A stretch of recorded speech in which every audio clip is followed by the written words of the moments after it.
to the Polytechnic University of the Philippines. The Polytechnic University of the Philippines is a government higher educational institution governed by Republic Act No. 8292, known as the Higher Education Modernization Act of 1997, and its implementing rules and regulations contained in the Commission on Higher Education Memorandum Circular No. 4, Series of 1997. PUP was established in 1904 as Manila Business School. In 1908, it was renamed as Philippine School of Commerce or PSC and merged with Philippine Normal School from 1936 to 1946. Through the virtue of Republic Act 778, PSC was renamed to Philippine College of Commerce or PCC in 1952. On April 1, 1978, PCC was converted into the Chartered State University, now known as the Polytechnic University of the Philippines, by virtue of Presidential Decree No. 1341, issued by the President of the Republic of the Philippines. For more than 100 years, PUP has been a partner of the government in providing quality, globally competitive, and industry-responsive education to bright, deserving students. Pinakamura ang matrikula sa PUP. Pinakamababang tuition sa buong bansa, 12 pesos kada unit. With the lowest tuition for tertiary education, qualified faculty members, efficient administrative staff, goal-oriented leaders, and industry-responsive curricula that is at par with international standards, PUP has earned a reputation of one of the country's top higher education institutions. As an epistemic community, PUP is consistent with its commitment to produce quality graduates in various fields of specialization, working toward its goal of becoming the first national polytechnic university in the country. With 22 branches and campuses spread across Luzon, serving more than 70,000 students, the Polytechnic University of the Philippines offers more than 80 programs in the graduate and undergraduate levels. It also offers distance learning through the Open University system, technical and professional programs in the area of business and distributive arts, education and the social sciences related to the fields of commerce, business administration, and other polytechnic areas. The commitment of its leadership, faculty, staff, students, alumni, and partners has formed the cornerstone of this university that has exceeded expectations with every generation of the graduates it has produced since its establishment. Today, PUP has gone far from what it was more than a century ago, but what remains is PUP's mission to continue to be the government's partner in nation building and in poverty alleviation of the marginalized sector of society with quality, responsive, and relevant education as a tool. PUP, the first polytechnic university.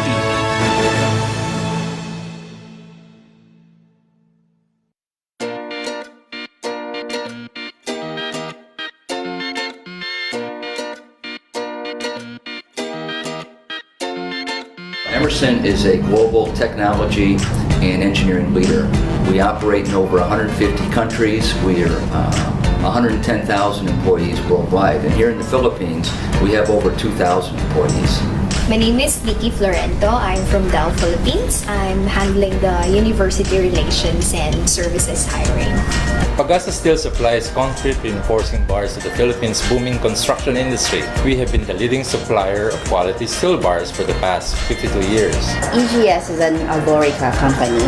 It is one of the fastest growing BPO companies in the Philippines right now. I'm Cecil Venancio and I'm a Branding and Communications Director of Sykes Asia.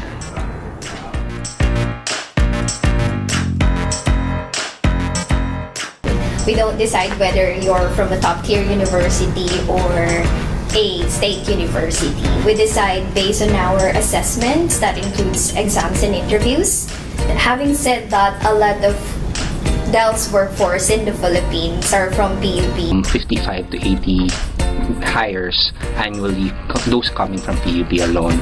And as a matter of fact, 14 of the homegrown employees who started from staff and supervisor have been promoted. Currently, we have 13 employees from the PUP. They're working in a different field, so most of them are engineer, some are in sales, most of them are in the higher position. There's a huge pool of students that we can really harvest from.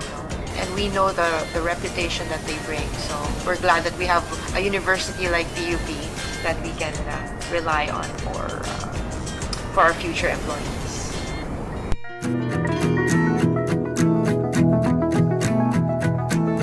I love the graduates of PUP.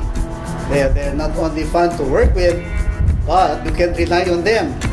They are very, very dependable. PUP graduates are an exact match and fit to Pagasa Steel's mission and vision. The reason why we prefer the PUP graduates is the fact that we noticed that they have a common denominator, very hardworking. You see, whatever happens, they'd still work. Even if it's raining, they'd still come to work. You give them additional tasks, they'd accept. They are resilient. Very passionate, aside from being resilient, because we can see that they're very dedicated with their jobs. And we've seen a lot of PUP graduates, not just in one department. They turn out to adapt very well and adjust well to our company here in the Philippines. They're productive employees and they stay with us for a long time. Stand out sa PUP graduate is their loyalty sa company. Integrity and ethics, drive for results, intellectual capacity, and adaptability. So when we hire PUPians, they have this kind of competencies. Of course, they're very intelligent people, responsible in a sense because whenever we meet these graduates and we ask them what are their future plans, they would always come up with answers like helping out their family, or because I'm done with school, I'll help out another sibling. So you would know already that these kids, even before they actually embark on certain work, they already have goals in mind. They're not maarte, no? Whatever you give them, they know that if it's for the purpose of the job, they will do it. And so they have, they're the ones that survive the challenges of work. They don't shirk away from responsibilities. They're the type who, whatever the job requires, they're up for the challenge.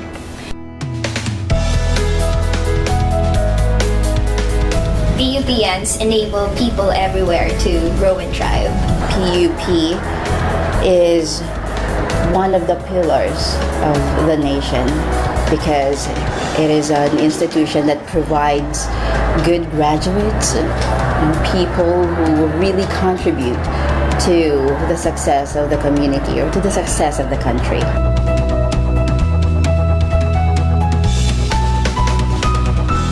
To all the people associated with PUP, if you're a graduate, congratulations, and you should be proud of yourselves. For those of you that are students, please continue the tradition, the proud legacy that your school has. Some of you, PUP, you work for us now. We appreciate you. We know you're good employees. For those of you that might work for us in the future, please consider us. We'd love to have you. We know that you make a great employee for Emerson. PUPians, bring everything you are. If you have big ideas, let's talk. Come work where passion meets possibility. You can visit jobs.del.com for opportunities. To pursue your dreams and work hard for whatever endeavor you will choose. And in the event that you will choose to apply in one of the fastest BPO companies in the Philippines, I would like to invite you to apply in EGS, an Alorica company, because our doors are open for all of you.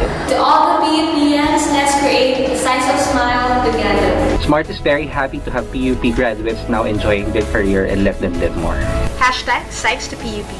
We will support you in more ways than one. Tara na, maging magkasama na tayo. Mabuhay ang PUP!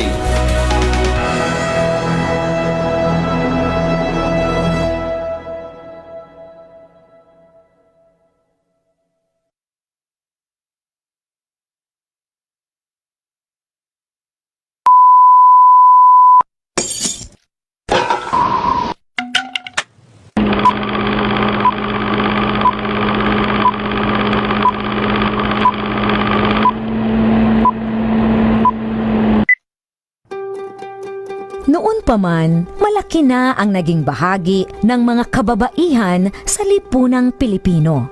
Kaisa sila sa marubdob na paghahangad ng kalayaan ng ating lahi. Kabilang sila sa paglinang ng ating makulay na sining at mayamang kultura. Kasapi sila sa pagtataguyod ng mga adhikain ng kapwa mamamayan at sa pagtugon sa mga pangangailangan ng lipunan. Katuwang sila sa pagtuklas sa mga larangan ng agham at medisina. Kapanalig sila sa pagpapairal ng batas, karapatan at katarungan para sa lahat. Kabahagi sila sa paglilingkod sa bayan at sa pagpapanatili ng demokrasyang Pilipino. Sa paglipas ng panahon, hindi nagmaliw ang kanilang pag-ibig sa ating inang bayan. Mga kababayan, ito ang alay ng mga kababaihang Pilipino para sa bayan. Tumayo po tayong lahat at sabay-sabay nating awitin ang pambansang awit ng Pilipinas. Ayaw magiliw, tayo sa silanganan, alam ng puso, sa lilim mo'y buhay. Lupang hinirang, dulatan ng pag-ibig, sa manlulupin, di ka masisingil. Sa lahat ng tulog, sa singil at sa langit mong baka, may ginatang tula at awit sa paglayang minamahal. Ang isang ng patawat mo'y tagumpay na nagdiligid.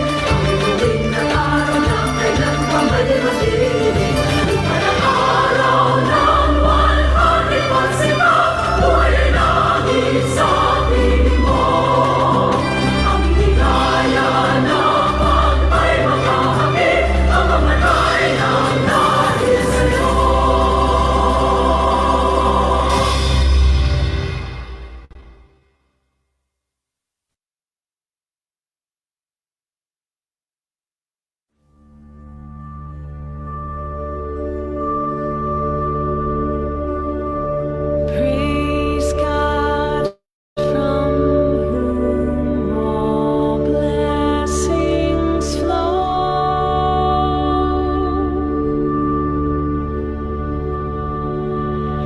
Praise Him, all creatures here below.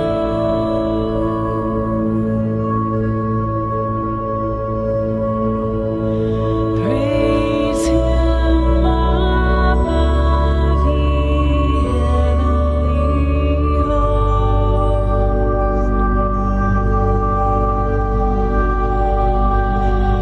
Praise Father, Son, and Holy Ghost.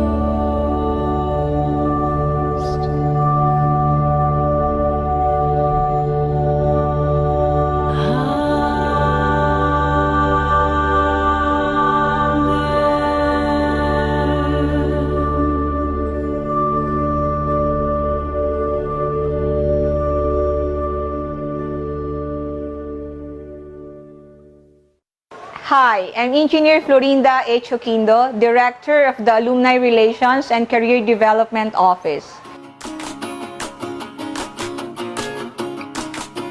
The role of our office is to keep connections among students and alumni, provides complete range of services to students, alumni, and employers in the area of career development,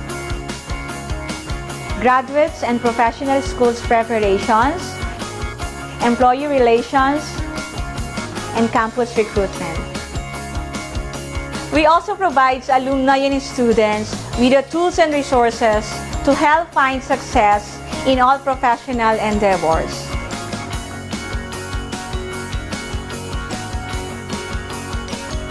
To all freshmen, please come and visit us. Our office is located at N209 North Wing, 2nd floor.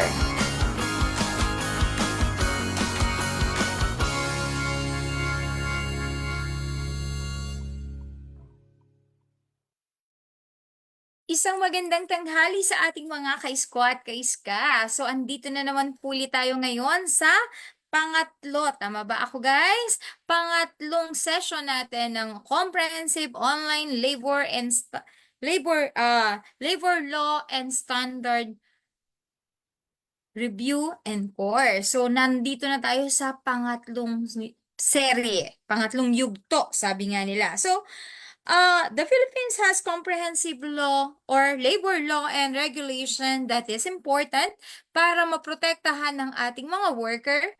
At the same time, ma-ensure yung fair treatment. At the same time, yung ma-promote yung social justice. So, syempre, sinasabi nga nila, equal work is equal to equal pay. So, dapat daw meron laging equality or may equal work opportunities, may job security, meron tayong mga benefits, at the same time, meron tayong rights. 'Di ba? Sa ating mga organization or sa ating trabahong kinabibilangan. So, I'm Professor Jane S. Pulma of the Alumni Relation and Career Development Office, and I will be your moderator for today's event again. So, the Alumni Relation and Career Development Office aims to help not just students in the area of career development, but also to alumni to sustain the link between the university and the academe. So, we bridge the gap between the academe and the industry at syempre, 'di ba? Ang labor law and standard, lalo na sa Pilipinas po, kung titingnan natin sa pagiging sa side ng employer, medyo sabihin na natin, marami po tayong holiday compare sa ibang bansa. Marami po tayong benefits. Or sabihin na natin, iba yung working standard natin comparing to the working standard ng ibang bansa ang Pilipinas. So ngayon po, andito po ang ating resource speaker, si Attorney Gargantiel, para po mamaya bigyan tayo ng mga points, lalo na sa termination of cases. Nandito na po kasi tayo sa pangatlong yugto. But first, let me discuss our Zoom etiquette.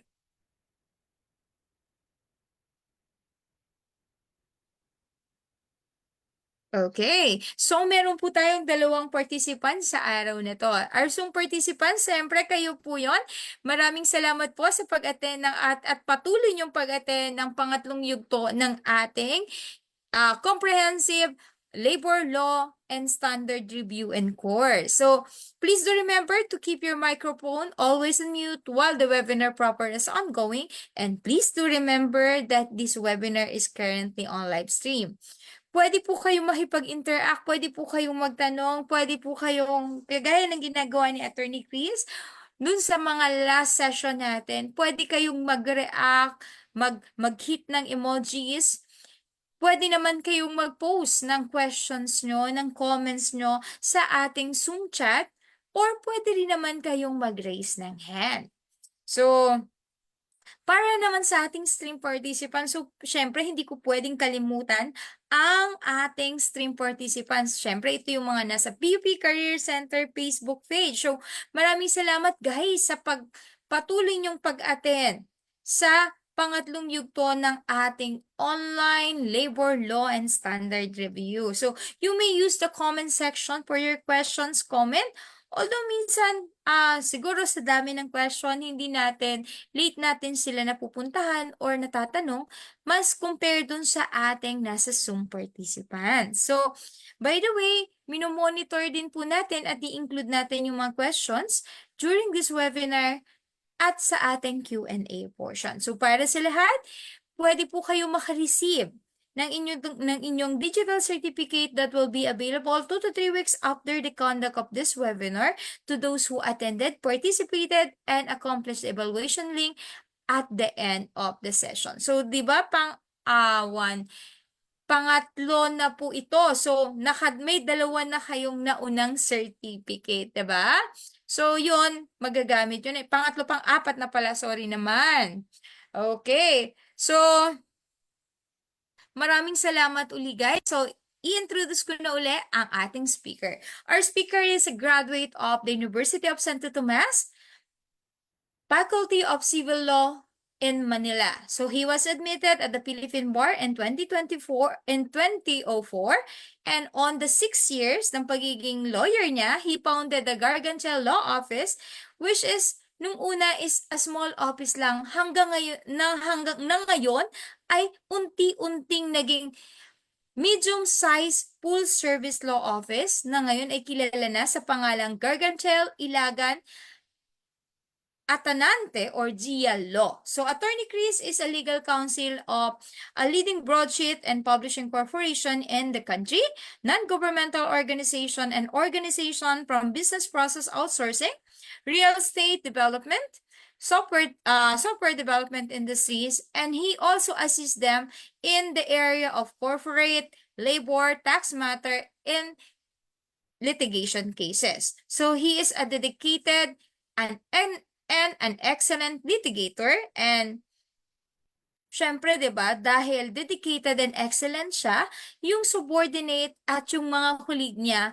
ay lagi siyang tinatanong ng kanyang guidance na normally po when it come to a novel or complex legal issue. So, he earned praises and respect from them. At syempre, hindi lang yon, pati yung kanyang mga opposing counsel. While being known as the top caliber litigator, Attorney Chris is also an academician. He teaches criminal law at the Pamantasan ng Lungsod ng Manila, College of Law, and Administrative Law, Law on Public Officer, Election Law at Public Corporation at the University of Santo Tomas, Faculty of Civil Law. And syempre, Attorney Chris also give his lectures sa Criminal Law and Public Corporation in the MCLE for Lawyer.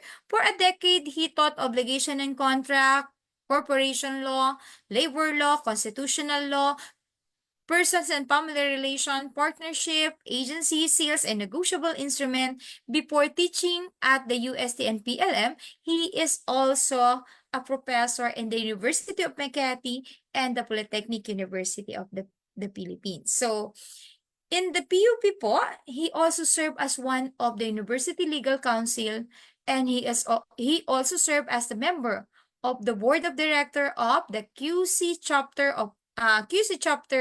of the IBP or IBPQC, and a volunteer lawyer sa kanilang legal aid team. So, Attorney Chris is a resource person in various law-oriented webinars on social media and program on national television. So, from 2018 to 2023, he was a member of the board of director of the DBP Data Center Incorporation, the only government control corporation with mandate to provide IT services. So, he then briefly served as Assistant Secretary in the Office of Senior Deputy Executive Secretary under the Office of the President sa Malacanang po. So, Attorney Chris is one of the Asia Business Law Journal Top 100 lawyer in the Philippines for the year 2020, 2021, 2022, 2023, and 2024. So, ibig sabihin guys, top caliber talaga si Attorney Chris kasi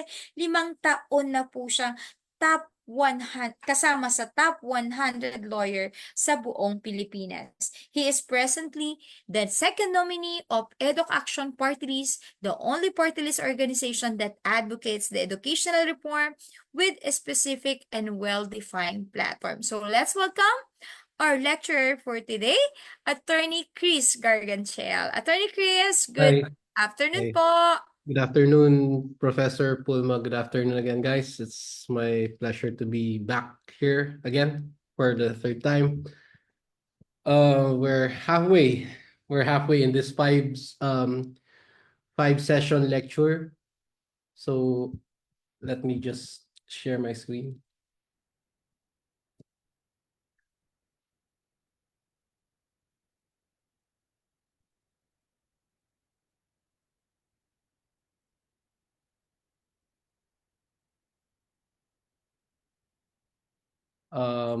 Again, so can you see it? Can you see it, guys? Yeah. Yes, sir. Visible na po. Thank you.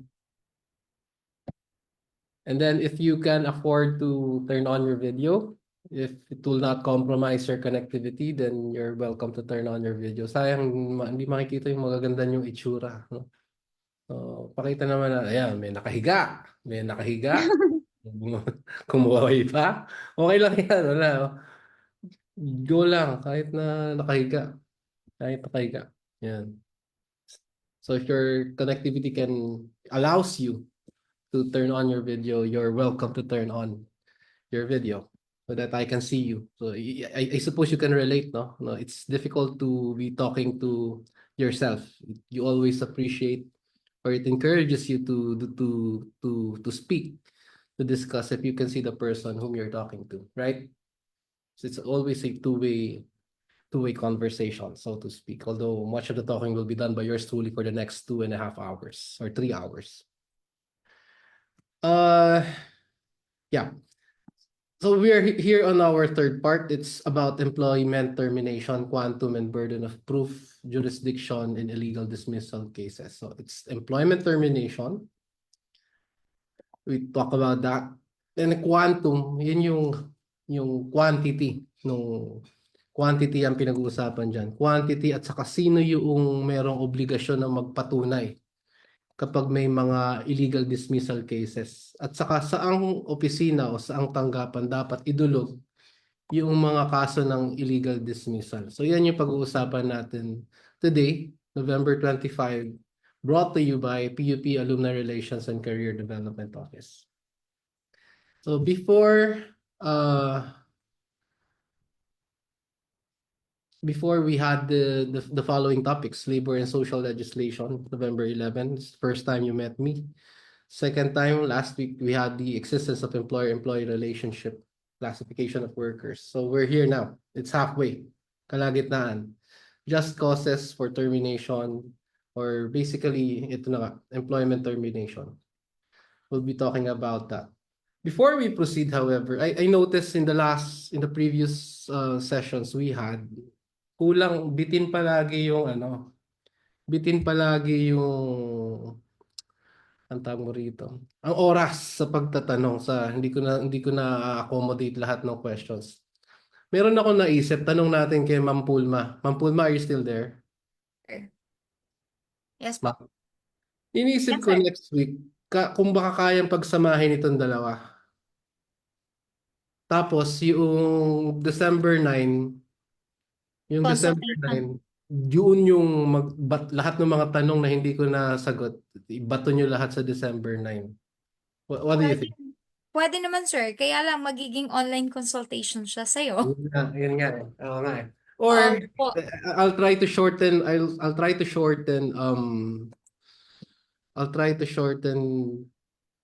probably the fifth lecture, this one, so that kasi I noticed, even if we were talking about employer-employee relationship last week, or when we were talking about labor and social legislation, kalat-kalat yung tanong eh. So there were questions about termination, resignation, and I don't mind answering those questions. Kaya inisip ko, baka marami pang tanong yan. We have now 207 participants via Zoom, and we have 32 participants via Facebook Live. They probably have questions. I'll try to accommodate them on the last day, December 9. But tignan natin. I'll talk to Job and to Ma'am Pulma. We'll see. So Okay, sir. again, we're here, just causes for termination. Ito yung part ng labor ko. Thank you, Ma'am Pulma. Ito yung part ng labor law na pinakagamit na gamit, pinakatalamak, pinakagasgas, sapagkat halos bulto ng concerns, ng problema sa Department of Labor ay may kinalaman sa termination, sa pagtanggal. So hindi magiging kumpleto yung trabaho ng abogado sa labor law kung hindi siya makakaranas ng termination or illegal dismissal cases. Kung kayo naman ay mapupunta sa kumpanya, halimbawa kayo ay magsisilbi bilang HR officer, supervisor, or HR director, darating talaga tayo, mararanasan nyo yung termination dispute or illegal dismissal cases. So that's our topic, employment termination. Talagang crucial to kasi, alam mo na, it's tantamount to property right of the employee. But let us clarify. The proper way of calling it is employment termination. You do not terminate the employee. No? If you terminate the employee, hindi siya labor case. Murder case yun. Parang, napanood nyo lang si Arnold Schwarzenegger sa Terminator, di ba? Yun ang employee termination. But for purposes of labor law, what is being terminated is not the employee, it's the employment which is being terminated. And there are grounds to terminate employment because, it's a two-way, like what I mentioned to you when we started this discussion. It's a two-way conversation. So you can't compel the employee to work for someone he or she does not want to work for. Neither can you compel the employer to keep someone within the company which is not productive, which is not compliant, or is not deserving simply of employment. So it's a two-way street, two-way conversation, employment termination. But you see, the exercise of termination or ending the employer-employee relationship, as we mentioned in the first session, it's part of management prerogative. Merong karapatan ng may-ari ng kumpanya or yung employer or yung management to terminate the employment. Diba? Hindi, although rine-recognize ng batas na ang employment ay property right ng empleyado. Pero alam nyo na there's no absolute right. No right is absolute. If later on the right to gainful employment is being abused to the detriment of another existing right, such as the exercise of management prerogative or to preserve the existence of the company, then this can be resorted to employment termination. Now, there are two grounds, two general classifications for terminating employment. Again, you do not terminate the employee. Hindi nagte-terminate ang employee. Yung trabaho tine-terminate. Pag tine-terminate the employee, patay yun. Patay! Di ba? Hindi na si Attorney Chris Gargancial ng labor ang kailangan nyo. Di ba? Pulis na yan, pulis. So, dalawang klase. We have just causes, authorized causes. If you want to be strict about it, just or authorized, basically the same thing. No? Kapag is the cause just or tama? Is the cause authorized? Is it correct? They have the same meaning. The plain and simple meaning of just and authorized. So, ano tawag sa kanila? Synonym. Synonym, di ba? Kapag kasi antonym, kabaliktaran. Pag homonym, magkatunog. Pagka magkaparehas ng ibig sabihin, synonym. Pero to prevent confusion in the labor code, we have specific just causes for termination and we have specific authorized causes. Para hindi nakakalito. Bakit? Anong pinagkaiba ba nila at bakit ba kailangan nating iwasan ng pagkalito? Unang pinagkaiba nila ay pag just causes, yan ay kadalasan dahil sa kasalanan ng empleyado. So, it's due to employees' misconduct or fault. Authorized causes, on the other hand, hindi kasalanan ng empleyado yan, pero legit pa rin. Valid yung pag-terminate kasi merong mga bagay na kinakailangan sa negosyo na gawin at ang termination lamang ng employee ang solusyon, makakasagot doon. Or merong mga bagay sa negosyo na ang magiging resulta ay ang termination hindi ng empleyado, ng employment. No? I-discuss natin isa-isa yan. Mayroong mga just causes, mayroong mga authorized causes. Just cause, employee misconduct or fault ang dahilan yan, generally. Authorized causes, these are valid causes, but it would have to result to the termination of the employment for one reason or another. One significant distinction of one from the other is that in just causes, there is no separation pay. Walang separation pay yan. No? So ano ba yung separation pay? Tatalakayin natin yan. Yung separation pay, yan yung ibinibigay as a it's sort of a parting consideration given to the employee for the years that the employee has rendered for the employer. So, parting gift. Ganun din yun, pag ini-splitan ka ng jowa mo para makapag-move on ka, minsan may mga parting gift yan. Sa'yo na tong ganyan. Separation pay, separation gift. Almost the same. So, just cause, wala. Kasi nga kasalanan nila eh. Di ba? Pagka ikaw linoko ng jowa mo, nag-break kayo, hindi mo bibigyan ng parting gift yun. Wala eh. Kasi nga just cause for ending the relationship. Ganun din sa termination of employment. On the other hand, in authorized causes, you had to end the relationship. We're speaking of employer-employee relationship this time. And it's not the fault of the employee, but it has to end. So the employer is required, mandated to provide or to pay separation fee. We'll discuss that further later on. But now we focused on just causes, and then later on we go to authorized causes. Ano yung just cause? Ano yung just cause? Just color, just cause. Ano yan? Ano yan? So first is serious misconduct. No? We mentioned earlier just causes. It's the termination. The termination is due to the employee misconduct or fault. No? Matatagpuan yan sa Article 297 of the Labor Code. The first ground is serious misconduct. So misconduct, but it has to be serious. Meron kasing misconduct na hindi serious. Merong misconduct na ordinary lang, hindi siya gross, hindi siya serious, slight lang ang misconduct. For it to be a just cause for termination, the misconduct na pinag-uusapan natin, it has to be serious. Short of being serious, hindi pwedeng manibak, hindi pwedeng sisantihin, hindi pwedeng tanggalin sa trabaho ang empleyado. No. So ano ba yung misconduct? Misconduct, it's improper or wrongful conduct na it violates the rules of the organization. Or pwede rin siya na a behavior that is contrary to acceptable standards. No? Like what I mentioned, for this to be a ground or just cause for termination, it must be serious or substantial, enough to justify the penalty of dismissal. Ngayon, halimbawa, ano bang klase? So serious misconduct. Paano kung wala naman kinalaman sa trabaho mo yung misconduct mo? O halimbawa ay, ano ba?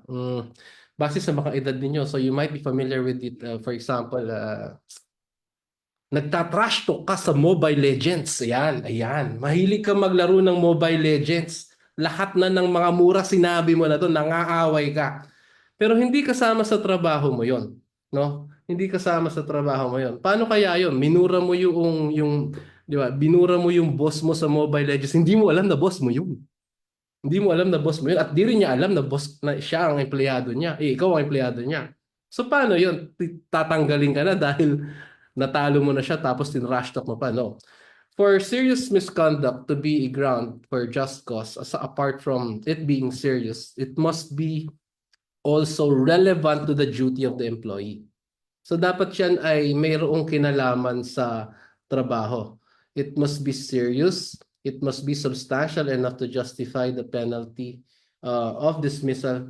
But if I did not mention it here in this slide, the misconduct must also be relevant to the employee's duty, or it directly affects the employer's business or workplace environment. So if you're playing, like example, the one that I use is you're playing online games, nagtatrash talk ka, salbahe, misconduct talaga yun, online, no? Pero outside office hours at walang kinalaman sa trabaho mo yun, that cannot be a ground to terminate the employment. Okay? So it must be relevant. And of course, the name speaks for itself. It must be serious misconduct. Hindi yan true fault or negligence. The act must be willful. It must be willful, it must be intentional, demonstrating a clear disregard for the rules of the workplace or for the rights of others. Serious misconduct. Ano example ng serious misconduct kung hindi pwede ang Mobile Legends? No?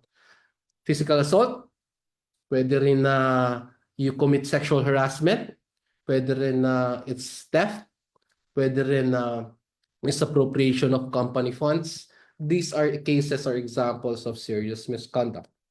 So that's one. It's not difficult to understand why misconduct, especially the serious ones, is a ground for termination. That's the first ground. Kung ikaw naman yung employer, syempre, di ba, meron kang pasaway na empleyado. serious yung misconduct niya. Ba't naman, hindi naman kino-contemplate ng batas na pagtsatsagaan mo yun. Pwede mo siyang tanggalin. Pero paano? We will be talking about that. The manner of removal is one thing. The ground, just cause is another. We'll talk about the manner of removal or termination later on. But we move on to the next. The next ground for termination is willful disobedience. Willful disobedience. So pagka tinignan niyo ho sa labor code ang serious misconduct at willful disobedience, magkatabi ho yan. Pero iba ang serious misconduct, iba ang willful disobedience. Although both of them are intentional. Serious misconduct is intentional, willful disobedience is intentional as well. Now, this one is about the intentional refusal of an employee to follow legitimate instructions. Yung pasaway, yung hindi sumusunod sa utos, no?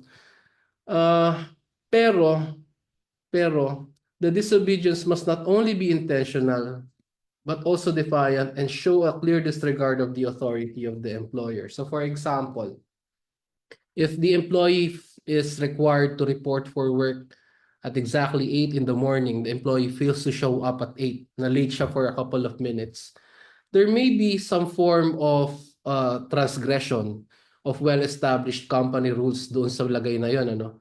Pero yan disobedience na yon, hindi siya tantamount na willful, hindi siya tantamount to removal. Para ang disobedience ay maging willful at para ito ay maging sapat na dahilan para sibakin, sisantihin ng employee, kailangan ay eto. Disobedience must not only be intentional but also defiant and show a disregard for the authority of the employer. But again, yung pag hindi sinunod yung utos or yung rules, yung pinagagawa ng employer, it presupposes that the order is lawful. The order given by the employer must be lawful, it must be reasonable, and it must be directly related to the employee's duties. So if it's not lawful, if it's not reasonable, or if it's not directly related to the employee's duties, if the employee disobeys such kind of order, not being lawful, reasonable, or related to the latter's duties, hindi pwedeng sibakin yung empleyado doon. Alam nyo naman yun, di ba? Pag mali, sablay pag sinunod mo yung utos, mas mapapahama ka lalo, hindi ka pwedeng sibakin kapag hindi mo ginawa yung pinagagawa sa iyo. Naintindihan nyo? So napakasimple, isa pa dapat din na isipin para ito ay maging applicable, the willful disobedience. Yung inuutos must also fall within the scope of the employee's duties. At saka dapat yan ay within the company's authority to require compliance. If it's not, failing that, if the employee fails to perform, if the employee disobeys, that can't be taken against the employee. That is not a just cause for removal. That is not a just cause for removal. Willful disobedience. So far, ano yung dalawa na dahilan at ground para matsugi, masisante? Ano pa ba mga terms sa tsugi, sisante, ano pa ba? Sibak, deads, deads, literal na termination ng deads. Tsugi na lang. So serious misconduct, willful disobedience, we have 2 already. The third one, well basically it's 4. 4 to pangatlo at pang-4. Gross at saka habitual neglect. Magkaiba ho yan. Although both of them contemplate neglect of duties. The first one is gross neglect. The second one is habitual neglect. Magkaiba. That's why we use the conjunctive or. So kapag gross, kailangan yung neglect of duties ay serious, significant, flagrant. Ayan, nandito na. Serious, significant, and flagrant neglect. Merong substantial failure sa paggawa o sa pagganap ng kanyang trabaho. So halimbawa, ang isang accountant ay hindi nag-file ng essential financial documents, no? Na nagdulot ng penalty sa BIR. leading to penalties or losses for the company, tapos umabot ng milyon-milyon yung penalty, gross neglect of duty yun. Hindi niya na i-prepare, hindi niya na ihanda yung mga requirements na dapat i-submit sa BIR. So yung gross neglect of duty na yan, kahit one time lang, one time big time, kahit isang beses lang nagkamali, kahit isang beses lang ang neglect na yan, kung ito naman ay gross, pwede na siyang ground for termination, just cause for termination na yan. No? Or pwede naman na ang neglect of duty, patingi-tingi, di ba? Hindi siya substantial, hindi gross. Pero patingi-tingi, ibig sabihin, nakakahalata na ako, paulit-ulit yung neglect of duties mo. Hindi siya gross, pero ginagawa mo ng habit. So it's a repetitive nature of negligence. So there is a repeated instances of failing to meet expectations or responsibility. If gross contemplates single or isolated incident, one time big time nga, kagaya na sinabi ko kanina, ang habitual hindi one time big time pero paulit-ulit. No? So halimbawa ilang beses ka nang ini-Indian ng ilang beses nang nalilate ng pag may magkikita kayo ng kadate mo. Ilang beses nang nalilate. Buti sana kung isang beses lang. No? Nalilate siya ng 10 minutes, 15 minutes, okay lang. Pero kung paulit-ulit, ilang buwan na kayong nagkikita, paulit-ulit, walang mintis, masosora ka Di ba? Habitual yon. Paano kung gross? Ibig sabihin ng gross, na-late siya ng 2 oras. Kahit isang beses lang nangyari yun, malate. Ikaw naman, nag-antay ka naman ng 2 oras, mali ka rin. Pero anyway, ang gross kasi, one time big time. One time big time. Ang habitual, pwedeng maliit na bagay, di ba? Maliit na bagay, pero paulit-ulit, habitual yun. Either way, whether it's gross or habitual, it contemplates, they contemplate neglect of duties. So in habitual, there is a pattern of inaction, consistent disregard of assigned tasks or instructions or company policies. So pinaka-common na example, mga friends, mga sirs, mga ma'am, ng habitual neglect yung consistent na tardiness. Example yun ng habitual neglect of duties. Yan. Pagka linggo-linggo, araw-araw tard, or mas madalas pa sa service incentive leave mo yung pagka-late mo sa 1 linggo. Habitual yun. Habitual yun. No? Yun. So that's also a ground for a just cause for termination. Now, take note, mga moms, mga sirs, ang neglect of duties should either be gross or habitual. Pag simple yung negligence, or pag simple yung disobedience, or pag simple yung misconduct, ibig sabihin ba nun, free passes ka? Hindi rin. Huwag niyo pong kakalimutan, mga moms, mga sirs, ang ating pinag-uusapan ay just causes for termination. So sibakan ang pinag-uusapan dito, sisantihan, termination ng employment. So all of this, they contemplate employment termination. But if it's short of gross or habitual, short of willful yung disobedience, or short of serious yung misconduct, hindi siya free pass. Pwede pa rin aktuhan yan ng employer. Yun lamang, hindi pwedeng tanggal. Pwedeng suspension, pwedeng reprimand. It still warrants disciplinary action, but not removal, not employment termination. Okay, you understand me so far? Now there's another ground. So we've discussed 4 already.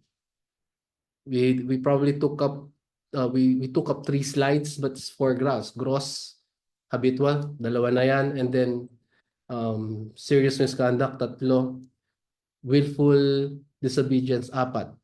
Meron pa 5, 6. Okay, ano naman to? Fraud or willful breach of trust.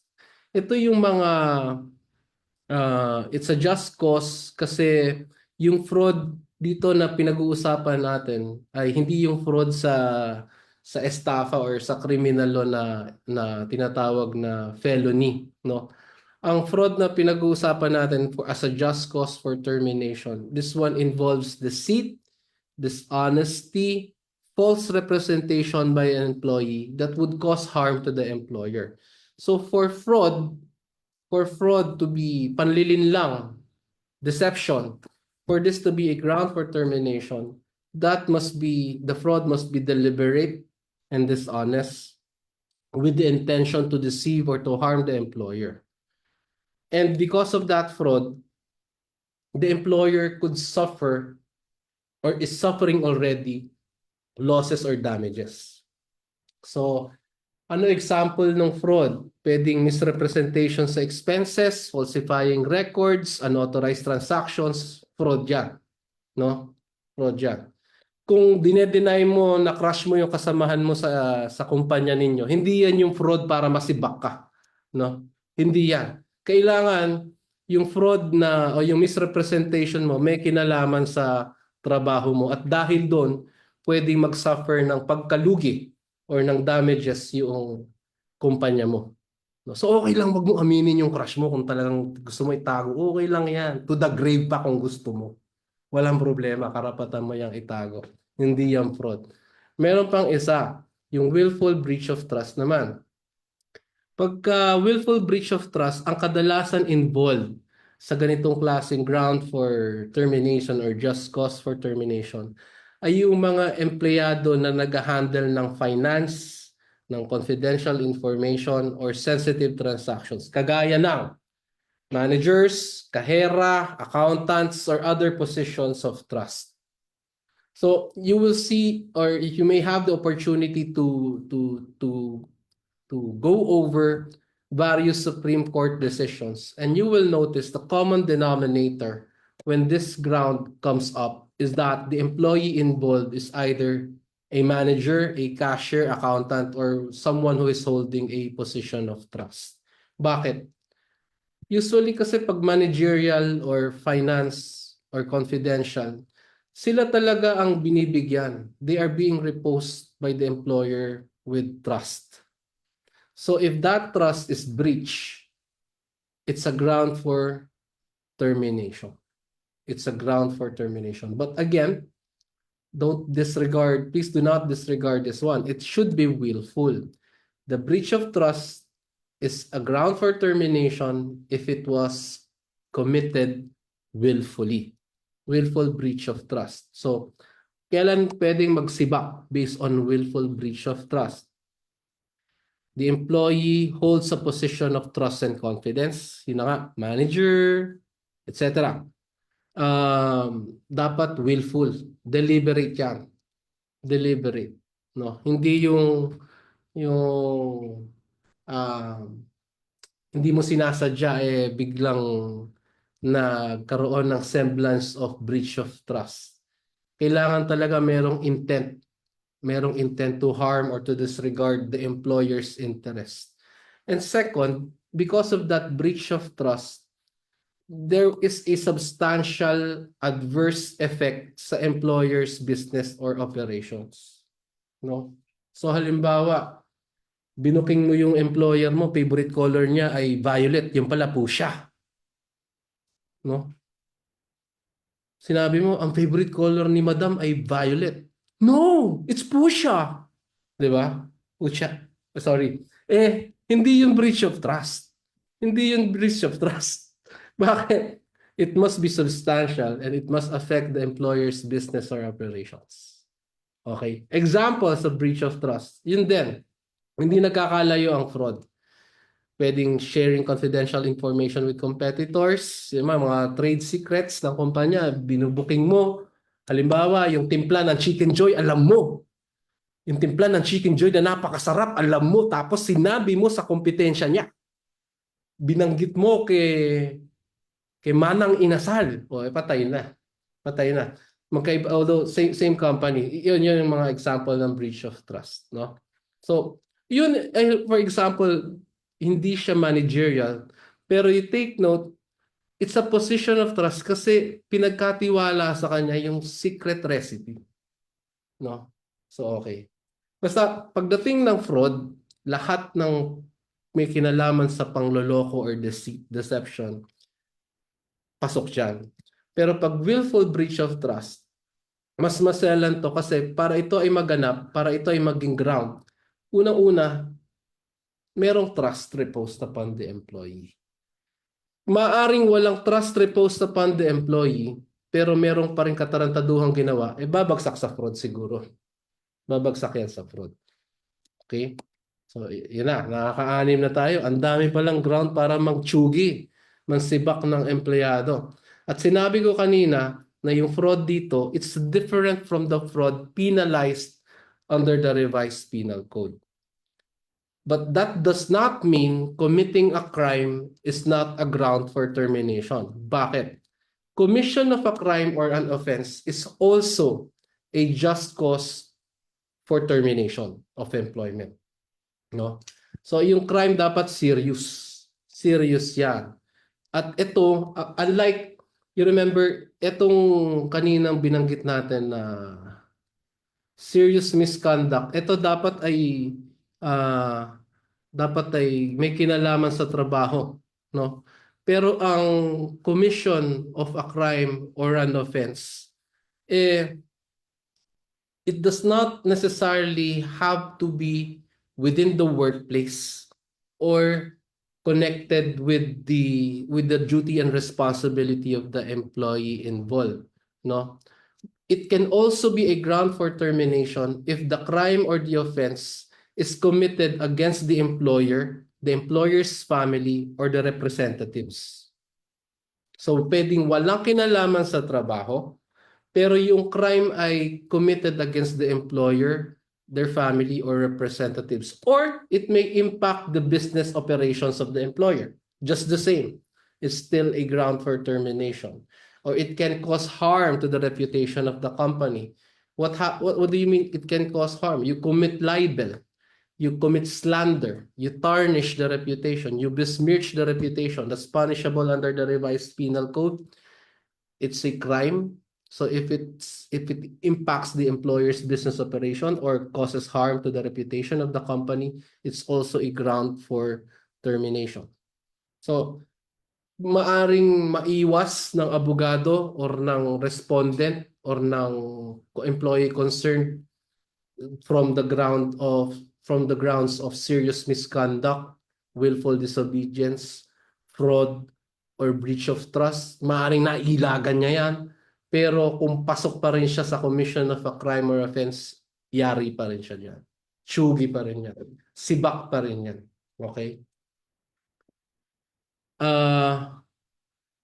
Ano ang mga grounds? Pero bukod na, meron na tayong mga commission of a crime.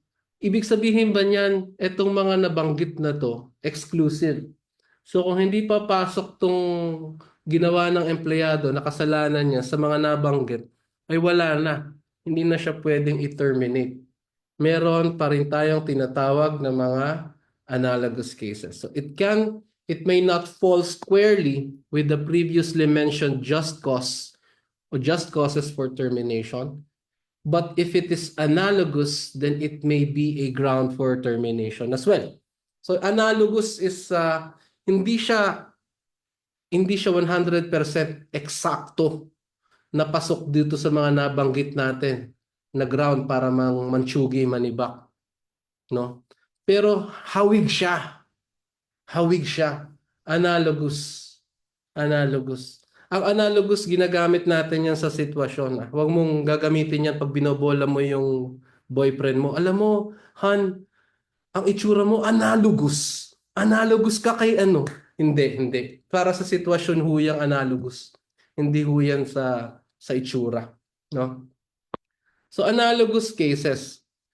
These are situations similar in nature or severity. Not 100%. It does not fall squarely or 100% with the previously mentioned grounds, but it's similar in nature and severity.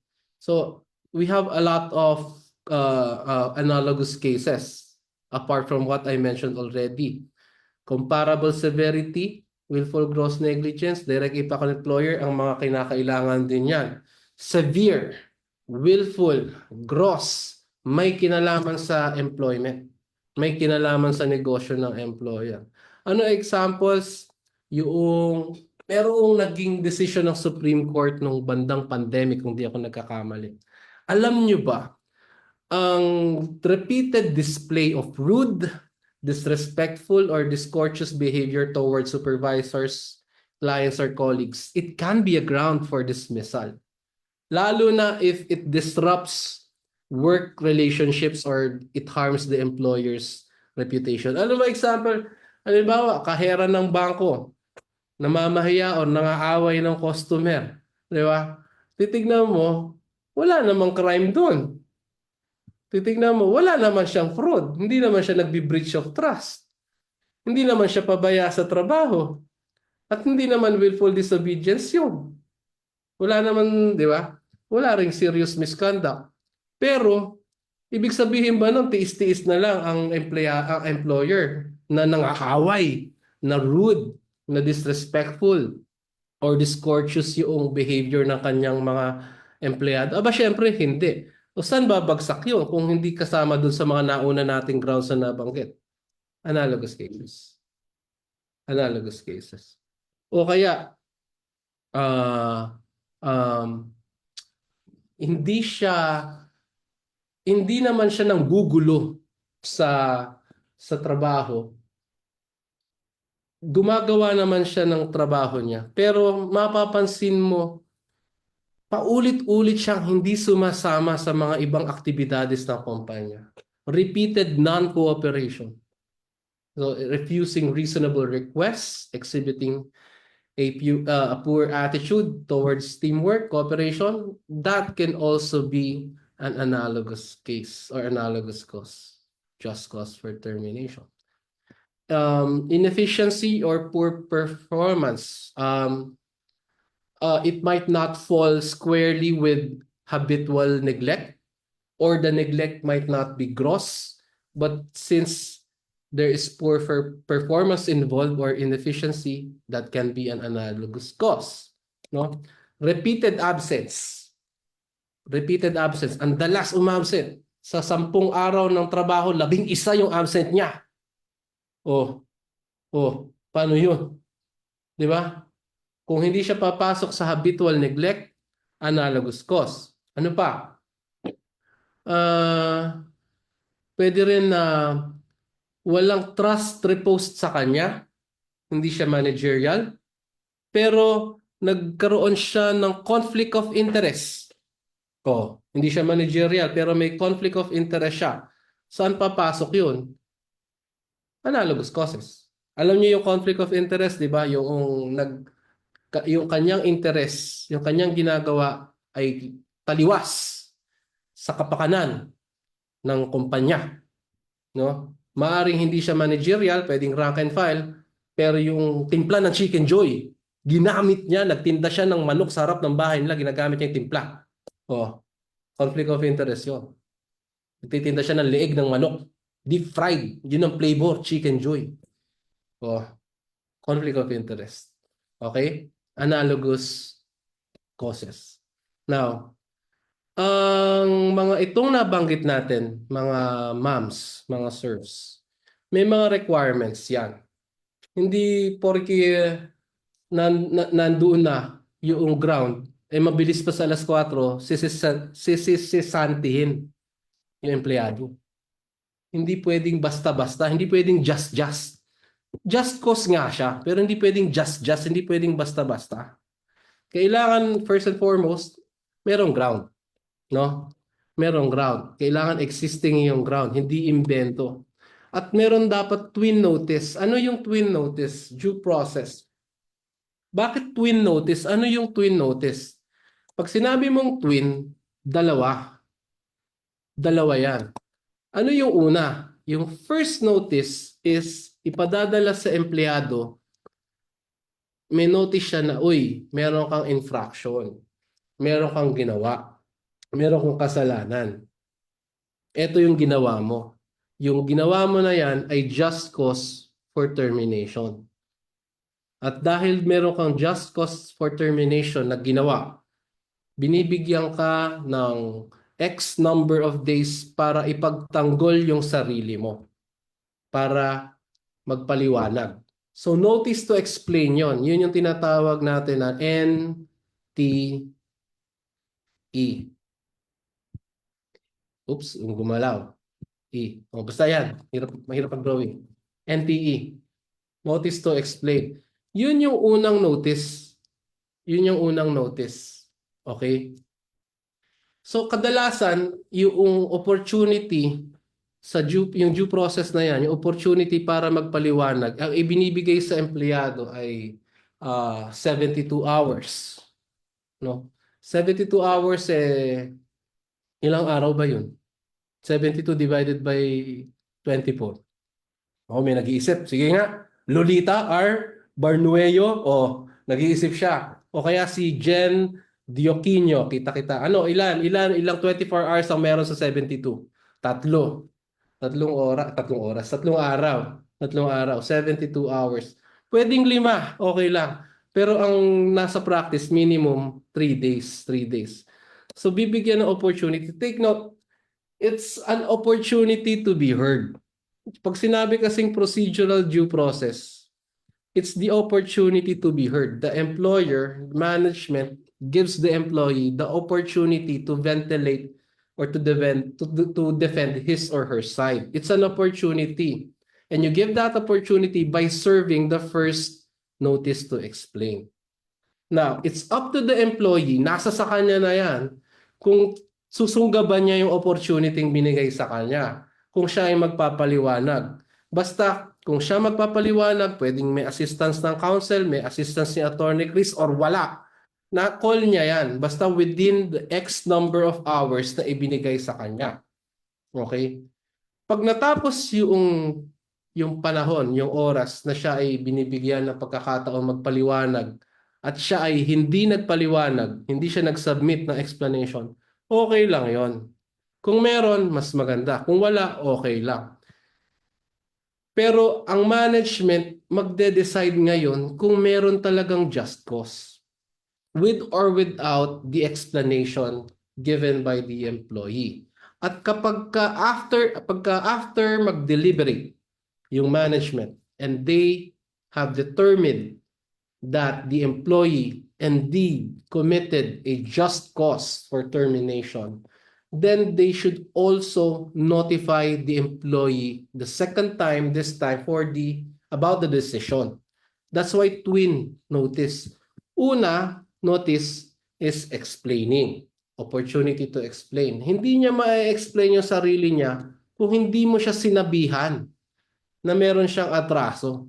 Yun yung first notice. Ngayon, pagka nag-decide na ang kumpanya with or without the explanation, kailangan magpadala rin sila ng pangalawang notice sa empleyado. Sinasabi nila kung anong desisyon. Sibak ba o tanggal o suspension lamang. Yun ay kinakailangan. Proseso yun. Proseso. It's a process. But for the entire termination proceeding to be valid, it's mandatory. It's due. Kailangan i-observe. Kailangan is-observe yung proseso na yon. Requirement yon. Kapag hindi nasunod yon, yung dismissal ay illegal. Illegal lang dismissal. Ngayon, ano yung good faith? Whether, ito kasi just cause, it refers to the substance. Yung twin notice due process, it refers to the procedure. Pagdating sa substance, pagdating sa procedure, both of them dapat done in good faith. Done in good faith yan. Okay? Hindi yung magno-notify ka ng notice, magbibigay kayo ng notice to explain doon sa email.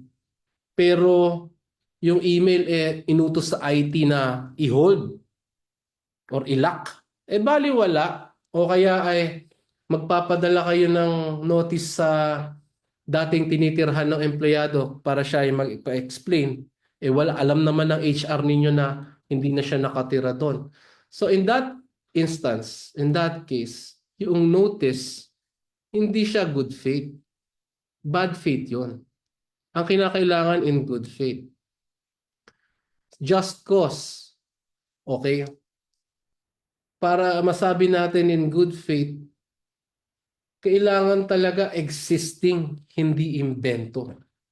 Hindi imbento.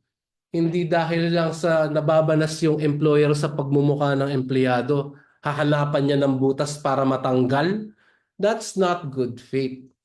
There may be an apparent just cause. They make it appear that there is just cause, but the real intention is to terminate the employment just simply because the employer is not happy with the looks of the employee.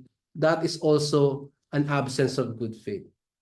So all of these requirements in the termination based on the foregoing, analogous, commission of a crime, fraud, neglect, disobedience, misconduct, all of these, before they get implemented, before they effectively terminate employment, the requirements you see in your screens, they must be attendant.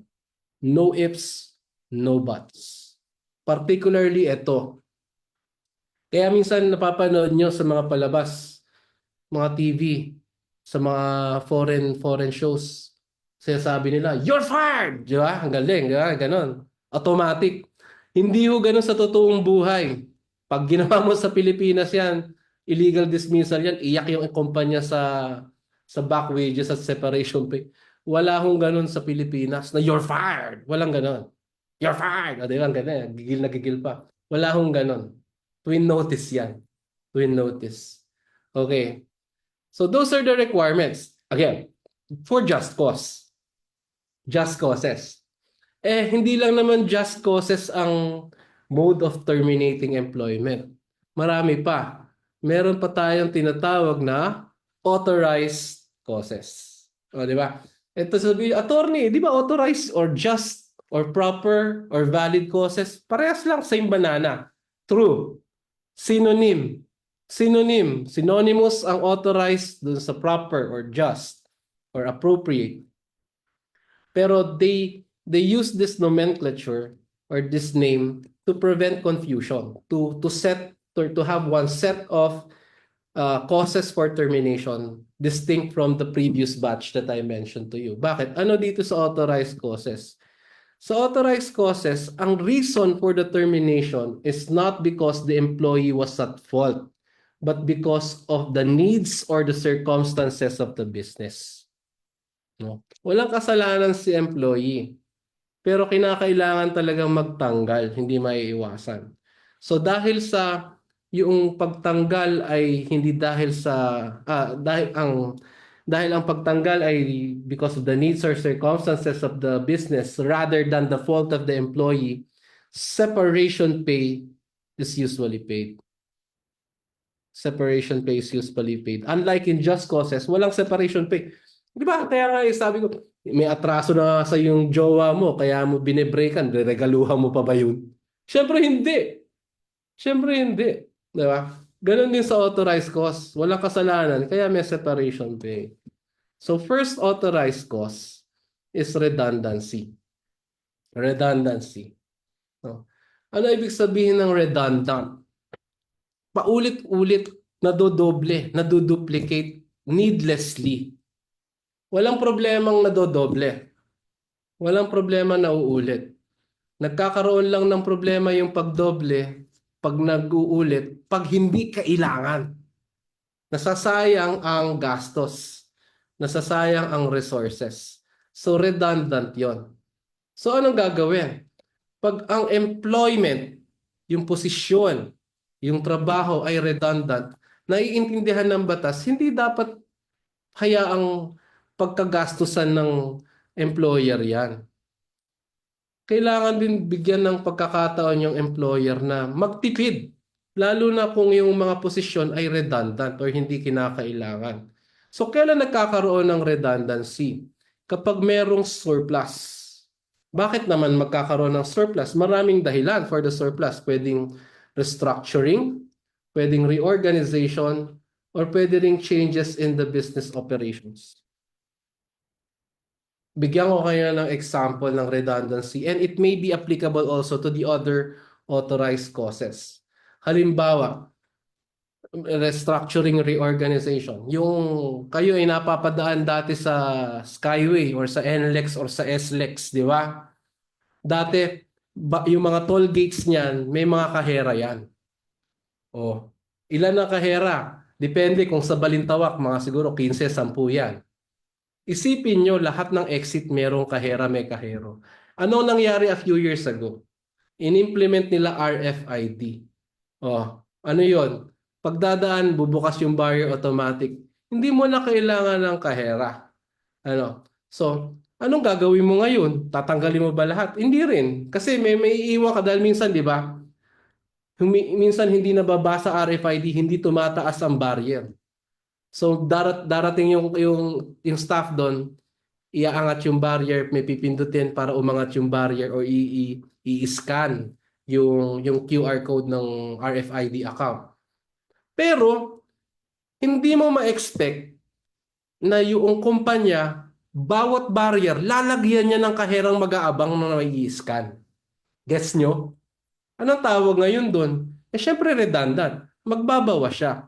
Magre-retain lang siya ng sufficient number of employees to meet the requirements in case the barrier will not lift itself because of failure to detect probably the RFID, So that's one example of redundancy. And for redundancy to be valid, it must be because of a valid, in good faith, a business or organization, restructuring, adoption of labor-saving devices or technology, cost-cutting measures, or because of reduced demand for products. So for example, matumal ang order.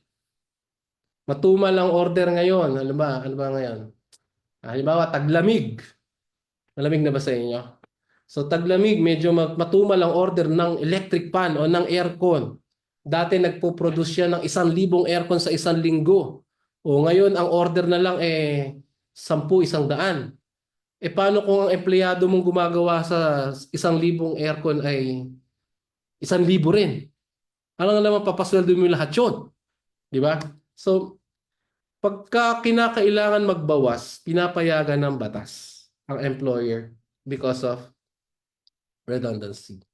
But again, for redundancy to be a valid, authorized cause for termination, there must be good faith in the implementation. It must be fair and reasonable, the manner of selecting. Paano mo masasabing fair and reasonable ang pag-select? Magtatanggal nga. Meron kayong narinig before, mahirap pag-drawing. First in, last out. FILO.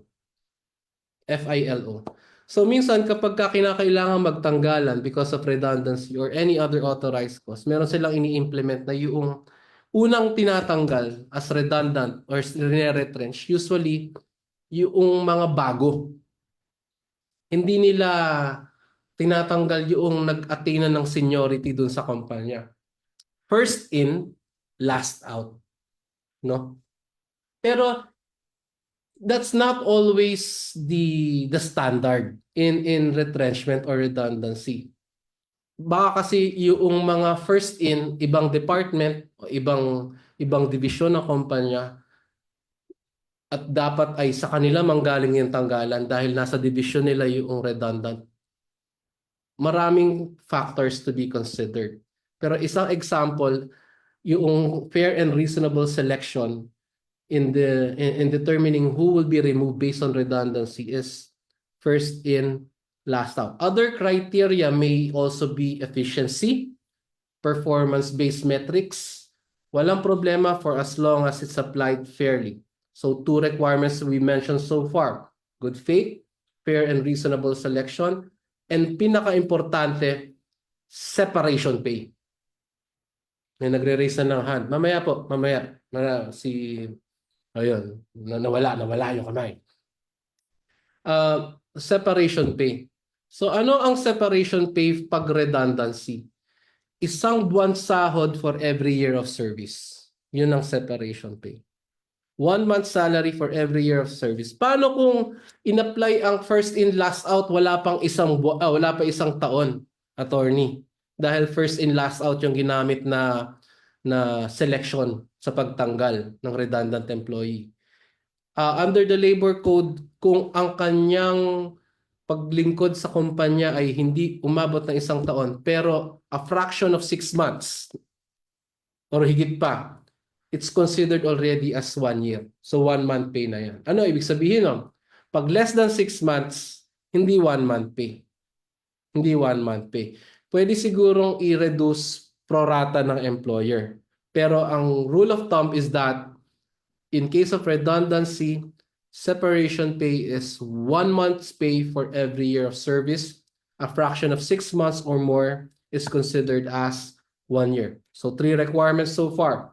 4, meron dapat notice. Merong notice. Kanino? Sa empleyado at saka kay DOL. Yung kaninang requirements na tinutukoy natin dito, twin notice, pag just cause, isa lang ang pinadadalhan yan. Notice to explain sa empleyado, notice of the decision sa empleyado pa rin. Pero pag authorized causes, gaya ng redundancy, dalawa yung notice pero magkaiba ang pinadadalhan. Notice sa empleyado at saka notice sa DOL. Meron bang period yung notice? Similar to resignation. Naalala niyo resignation, 30-day notice. Ganon din, pag authorized causes, employer magtatanggal, kailangan merong at least 30 days. Bakit? Siyempre, maghahanap ng malilipatan yung empleyado. So bigyan naman dapat siya ng palugit na 30 days or isang buwan para makapaghanap ng lilipatan. So yun ang mga requirements. Retrenchment. Retrenchment, ganun din. Magtatanggal din. Pero ang reason for the retrenchment ay nagkakaroon ng significant financial losses or maaring magkaroon ng potential losses yung kumpanya. So para maiwasan yung magsara yung kumpanya sa pagkalugi, pinapayagan ng batas na maglagas, magtanggal ng empleyado yung kumpanya para makatipid. Ano tawag doon? Retrenchment. No. Kinakailangan ba ay malugi muna ang kumpanya bago siya mag-retrench ng tao? Hindi po. Pwede rin kasing pinapayagan niya ng batas na magtanggal kung palugi na. Huwag mo lang antaying magsara o malugi bago mag-retrench. Pag imminent, pag fast approaching or malapit ng malugi, hindi na kailangan antayin pa yung actual losses. Pero kung nandun na nga, kung meron ng losses na nasa-suffer yung company, pwede rin mag-retrench. The point is that it doesn't have to be actual losses. The losses may be imminent and still retrenchment is a valid authorized cause for termination. So substantial, imminent, or real losses. Second requirement, good faith in its implementation. And there must be, again, similar to redundancy, there must be fair and reasonable selection criteria. First in, last out, length of service, performance rating, non-discriminatory factors, walang problema yan. Basta fair and reasonable yung selection criteria ng i-retrench. Hindi pwedeng tatanggalin ko kasi hindi ko gusto yung pagbumuka niya. No? Yung mukha niya hindi analogous doon sa paborito niyang artista. Hindi pwede yun. Hindi yung fair and reasonable selection criteria. Okay? So, retrenchment. Babalikan natin mga requirements kasi alas 3 na. Alas 3 na. May mga tanong pa check yan. Closure and cessation of business. So, eto, minsan, hindi naagapan, bago pa naging imminent, bago pa naging actual yung losses, hindi nakapag-retrench, nauwi sa sarahan. No? Closure and cessation. Pwede kasing permanent, pwedeng temporary, pwede ring partial. No?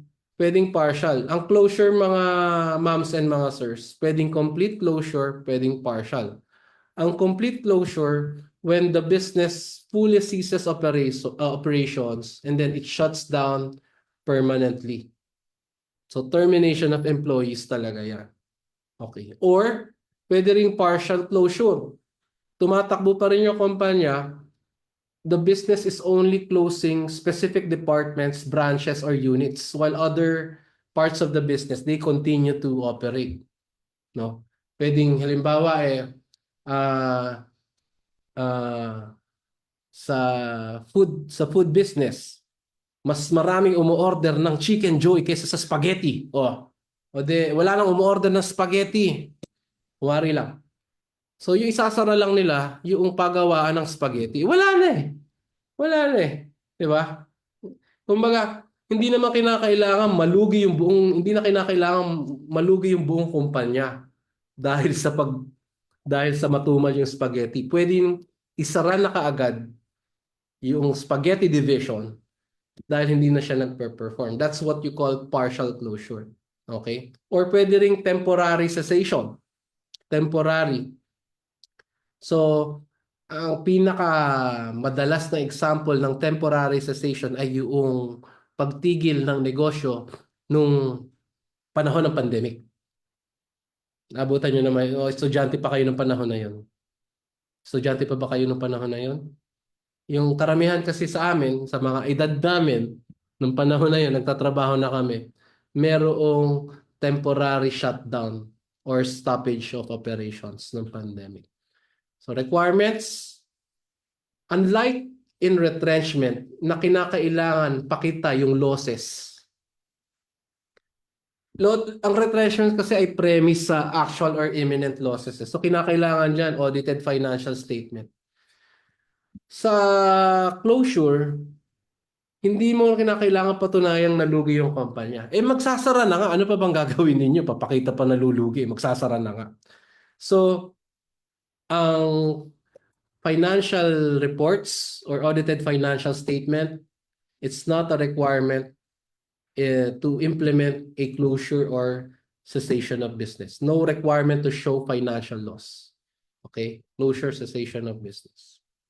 Ayan. Another authorized cost is installation of labor-saving devices.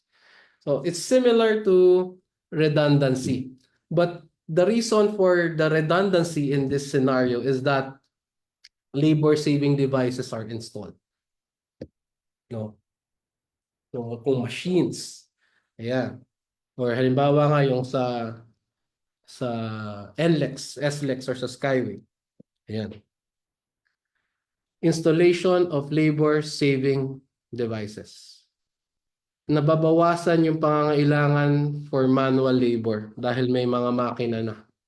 So, unfair din naman para ipilitin yung employer ituloy yung pagpapasahod doon sa empleyado, ganung gumagamit na siya ng machines or hindi na niya kinakailangan ang manual labor. Dali lang.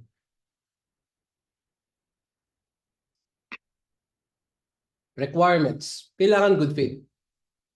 Kailangan good faith. At saka yung labor-saving devices, it must be demonstrated to be of business necessity. The employer must establish a legitimate business need for the new devices or technology. So, yun ay papakita niya yung system benefits or equipment benefits at saka yung cutting of costs. Kasi pwede kasing labor saving devices nga siya pero mas mahal. It's not necessary kasi nakatipid ka nga sa labor, mas mahal naman, 'di ba? So anong pakay mo? Gusto ko lang magtanggal ng empleyado. Hindi rin, mali rin 'yon. Okay? And the position of the employee being replaced by the labor saving device, it must be established by the employer that it's no longer necessary because of that labor saving device. So halimbawa, example lang, ito pinaka-basic example. Ang pagtahi, for example, pwedeng kamayan, pwedeng hand sewing or ano ba? Kamay, 'di ba? Yung mananahi kamay. Pero meron ding makina para mas mapabilis. 'Di ba? Sewing machine. Pero ang sewing machine, kailangan may gumagamit pa rin na tao niyan. Ilan na gumagamit? 1:1.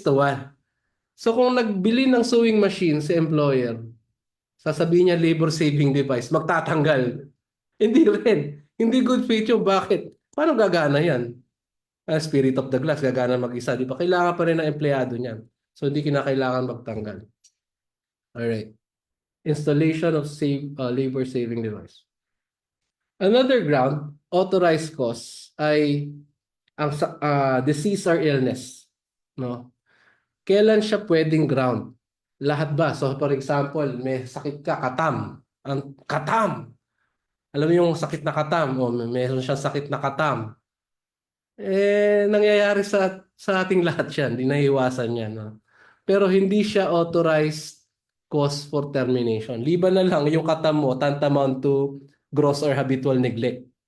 Pero yung sakit na ganon, lagnat, sipon, ubo, di ba? Hindi yan ground for termination.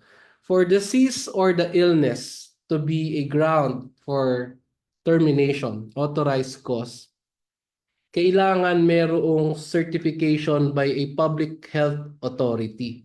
Sina-certify. Public health authority, government doctor. Government doctor, hindi ho pwedeng private, let alone company doctor, hindi. Kailangan public health authority. Ano isa-certify ng public health authority? Yung sakit, yung disease or illness, it cannot be cured within 6 months, even with reasonable medical treatment. Yun. Hindi siya kayang gamutin sa loob lamang ng 6 na buwan. Or the disease or the illness poses a significant risk sa health, sa safety ng employee, co-workers, or clients ng employer pag siya ay nagpatuloy magsilbi o magtrabaho. No? So yun yung sinecertify ng Public Health Authority. Incurable within 6 months, and it poses a significant risk to the health and safety of the employee, co-workers, or even the clients of the employer. Dapat din ho pakita na the employee will be unable to perform their essential duties. So, ano pwede ba yun? Disease or illness na nga eh. 'Di ba? Na hindi siya curable within 6 months. Meron bang ganon? Disease or illness na hindi mo kayang pagalingin in 6 months, pero pwede ka pa rin magtrabaho. Meron ba? Yes! Diabetes, for example. Or hypertension.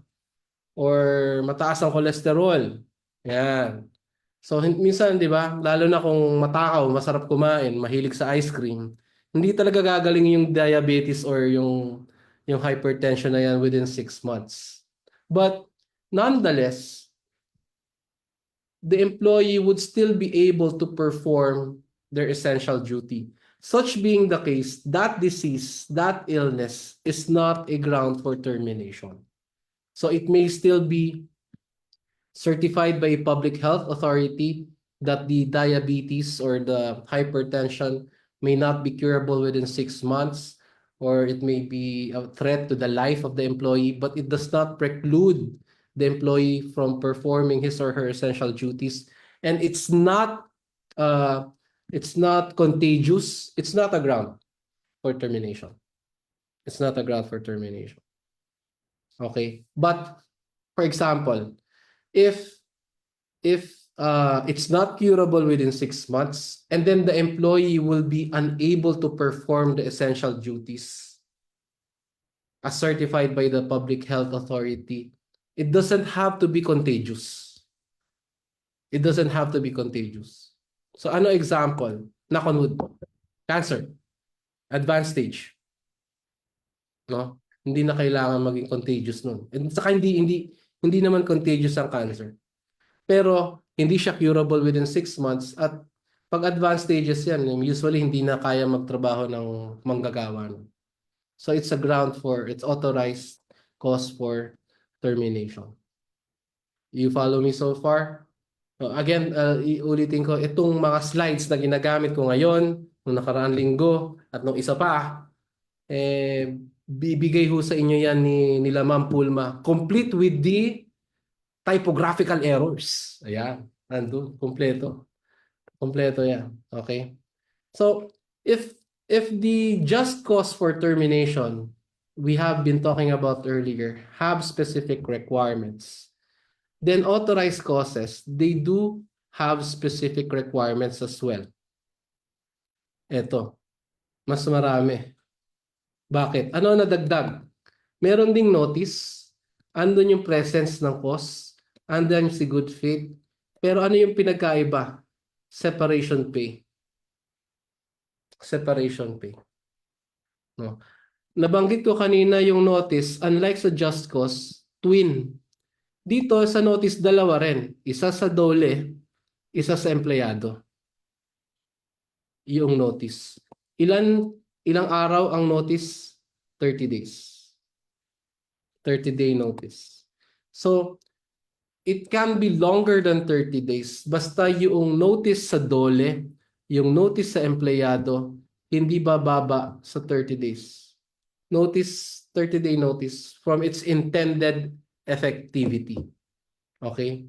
And separation pay must be given. Now, separation pay varies. Magkaiba ho ang halaga ng separation pay sa authorized causes. Minsan isang buwan, minsan half-month salary for every year of notice. So, paano nating malalaman kung isang buwan or kalahati lang?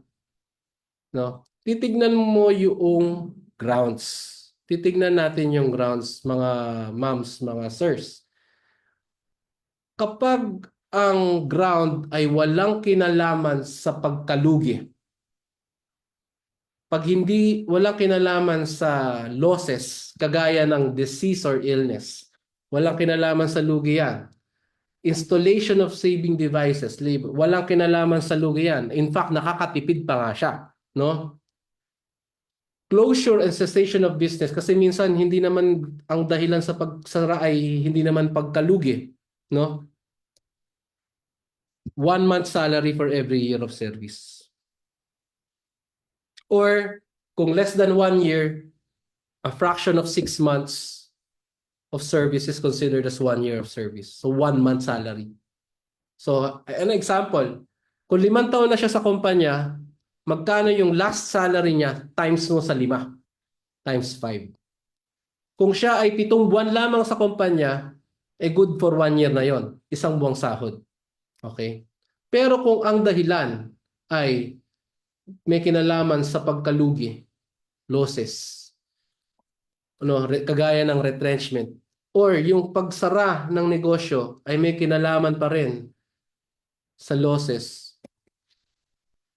ang separation pay niyan ay half-month salary for every year of service. So, example, kung 5 taon siyang nanilbihan at ang naging authorized cause ay retrenchment due to imminent losses,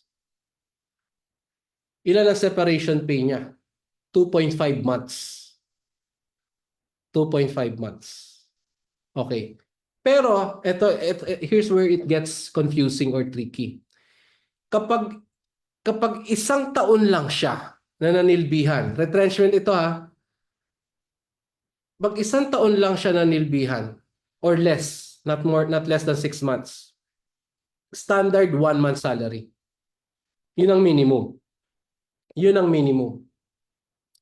Regardless of the authorized cause, whether it's redundancy, retrenchment, closure or cessation, installation of labor-saving device, disease, illness, regardless of the cause, ang minimum niyan ay 1 month palagi. No?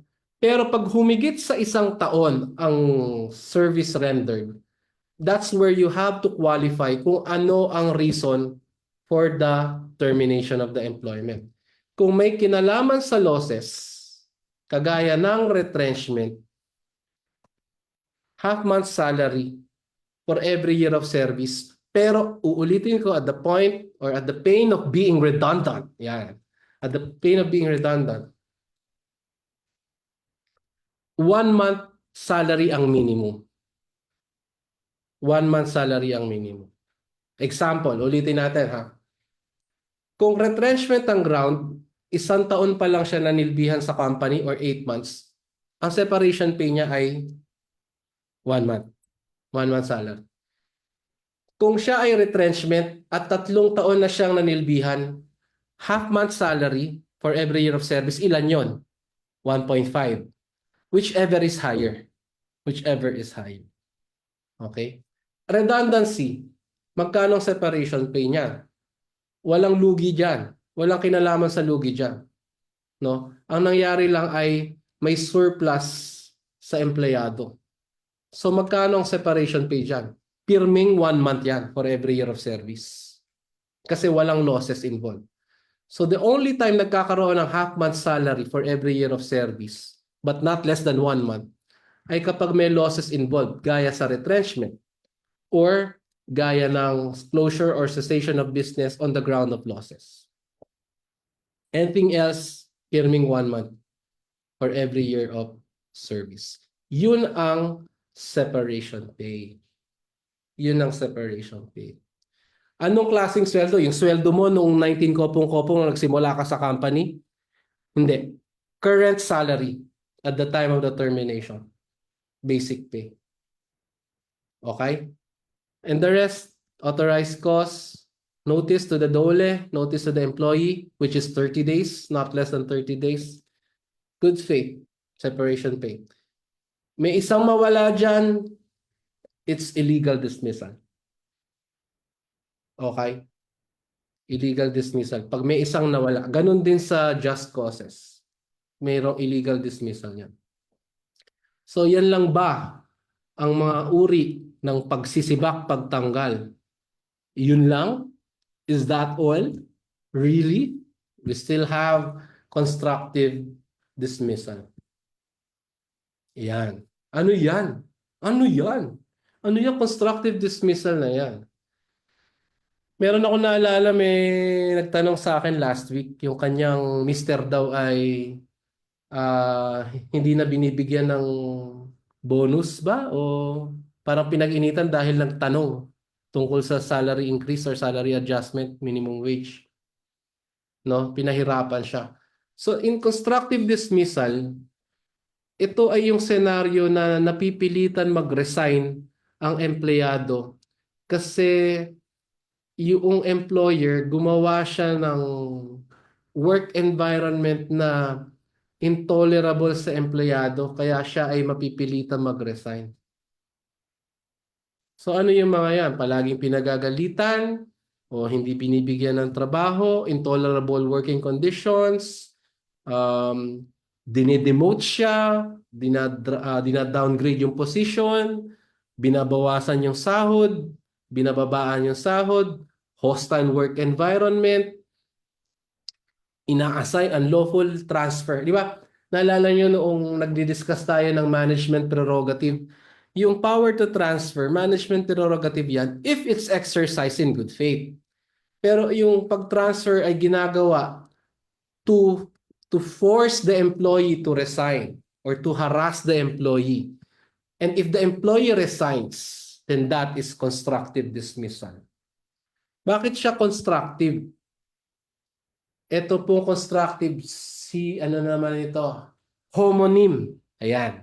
Homonym. Homonym siya ng constructive na bumubuo.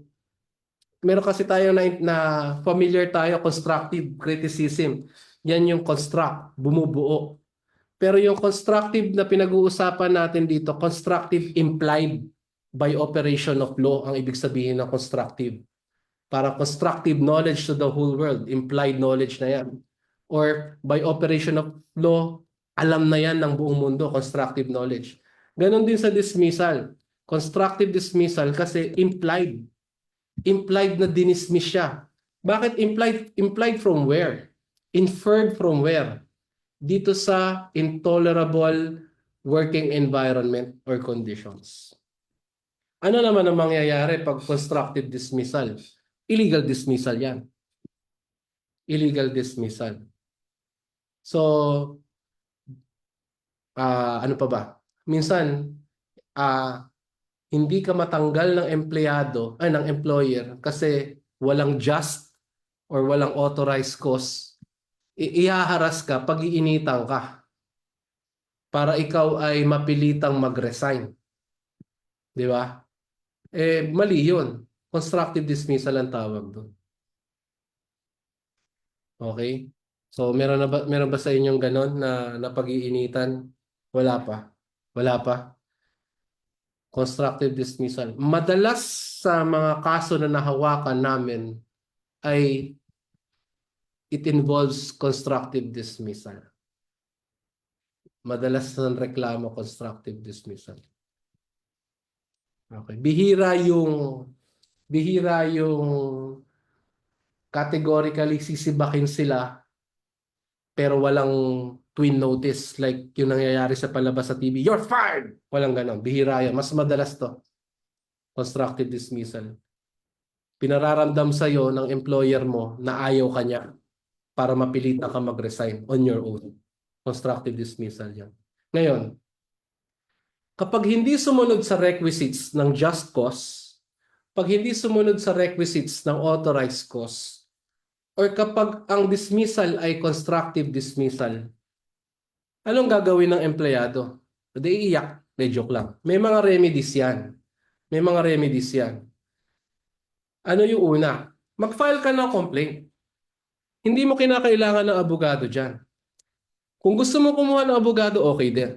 Pero hindi requirement ang abogado para maidulog mo yung problema mo sa Department of Labor. Ngayon, meron kasing iba-ibang ahensya na iba-iba ang kanilang mga jurisdiction. Halimbawa, pag sa Union, iba ang may jurisdiction niyan, National Conciliation and Mediation Board. Kapag may kinalaman sa minimum wage, pwede yan sa regional office or sa field office ng DOL. Meron niya kapag illegal dismissal, meron yan sa National Labor and Relations Commission. Dito sa NCR, sa Banawe, sa Quezon Avenue, no? Nakakalito. Kahit nga may mga abogado nalilito pa yung pa kayang mga non-lawyers, no? So ang ginawa ng DOLE, simple na lang. Iisa lang ang takbuhan. Iisa lang ang takbuhan.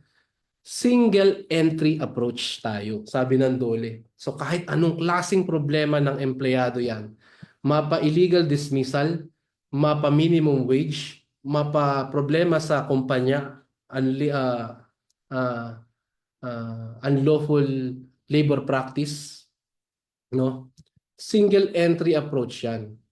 Tapos pag na-file na yan doon sa SENA, si DOLE na ang magde-determine saan nararapat dalhin. Huwag niyong problemahin. Hindi dapat problema ng employee yan.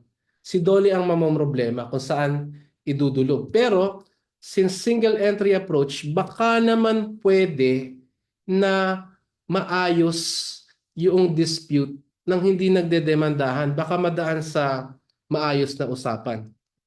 Yun yung purpose ng single entry approach. To simplify and to explore the possibility of amicable settlement. Okay? Now, if nadala sa SENA, patatawag ng Department of Labor yung employer, pati yung employee, pag-uusapan. Mag-uusap sila, maayos pa ba to? Pwede pa ba nating maayos to amicably? Pag naayos amicably, tapos ang kaso. Pag hindi naayos amicably, ano mangyayari? Dadalhin yan sa compulsory arbitrations sa National Labor Relations Commission. Malaking ahensya ng Department of Labor ang NLRC. National Labor Relations Commission. Binubuo yan ng komisyon. Pero kapag initial complaint nanggaling sa SENA at ito ay may kinalaman sa illegal dismissal, ang gagawin ng NLRC, ito ay idudulog sa kanyang mga labor arbiters. Sino yung mga labor arbiters? kung ang Supreme Court natin at saka Court of Appeals, meron siyang mga trial court judges. They can determine questions of facts. No? Ang NLRC, ganun din yung mga labor arbiters nila. Sila yung front line. Sila yung nagde-determine. No? Part sila ng National Labor Relations Commission, but they have the original jurisdiction to resolve complaints for illegal dismissal. Labor arbiter. Ngayon, yung sa SENA, hindi pilitan yan. Voluntary yan. Papatawag ng SENA yung employer. Pag hindi siya sumipot, ayaw mo, di wag mo. Ganun lang kasimple yan. Dahil nga hindi sumipot, walang napag-ayusan, renefer sa NLRC. Pagdating sa labor arbiter sa NLRC, mag-i-issue ang labor arbiter ng subpoena. Mas maganda siputin ng employer at ng employee. Pag hindi sumipot ang employee, i-dismiss yung kaso. Pag hindi naman sumipot yung employer, tuloy yung complaint ng employee, deem waived yung karapatan ng employer to present evidence. Sila magde-decide. So, di ba naalala nyo sa just cause or sa authorized causes, due process requirement sa notice, it's to give the opportunity to ventilate a position or the merits of one's position. Pag refer sa compulsory arbitration, pasasabi na yun yung notice na equivalent sa notice sa due process. If the employer fails to participate, then the employer is deemed to have waived its right to participate, to ventilate, to prove that there is no illegal dismissal. Or if the employee fails to appear, since he or she is the employee, there would not have been any case in the first place, the arbiter will be dismissing the complaint of the employee. So both of them must appear. That's why it's compulsory. Unlike in SENA, this is voluntary. If none of them appears, the SENA body, the SENA hearing officer, will just simply refer it to the NLRC for proper disposition. And that is where it gets compulsory. You follow me so far? So doon sa NLRC na yan, administrative case ho yan. Hindi yan kagaya ng napapanood natin sa TV na merong objection, Your Honor, may judge sa gitna. Yung mga labor arbiter ho natin, mga abogado rin po yan. Pero hindi ho sila kagaya ng mga trial court judges na naka-robe. Hindi ho yan kagaya ng adversarial proceeding na may witness na nagte-testify, may nag-cross-examine na abogado. Ang nangyayari ho sa arbiters, labor arbitration branch or sa NLRC ay purely administrative. Nagsasubmit lamang ng position papers ng mga affidavits. Walang testimony dyan. Walang objection, Your Honor, objection, Your Honor dyan. No? Bakit? Kasi nga, ang administrative case, ang quantum of evidence sa administrative case, kagaya ng labor cases, ay substantive due process. Quantum, quantity. Iba-iba ang quantity natin ng evidence. 3:30. One more arc. Iba ang quantum ng evidence. Halimbawa, ang pinakamataas na quantity or quantum of evidence na rine-require sa isang proceeding ay proof beyond reasonable doubt. Mahirap kasi, you have to understand, mga ma'ams, mga sirs, mahirap eksakto banggitin precisely yung amount, yung dami ng ebidensya na kinakailangan. The best that we can is to describe the quantity. So proof beyond reasonable doubt, yun yung pinakamataas. Saan nire-require yun? Criminal cases. Bakit mataas? Syempre, ano ang mawawala sa criminal cases? Life, liberty, property. Mafo-forfeit. Yung akusado is, the accused faces the risk of losing his or her life, liberty, and / property. Kaya yung quantum of evidence required in criminal cases, proof beyond reasonable doubt. Yun may mas mababa. Preponderance. Preponderance of evidence. Kanina, proof beyond reasonable doubt.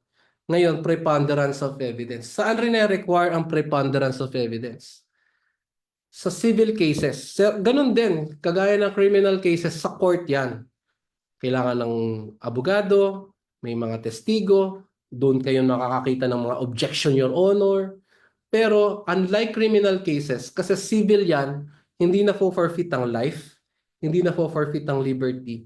Pinapayagan ang mas mababang quantum or quantity of evidence. Ano ulit yun? Preponderance. Ngayon, yung proof beyond reasonable doubt at saka preponderance of evidence, sa courts yan, regular courts natin ginagamit yan.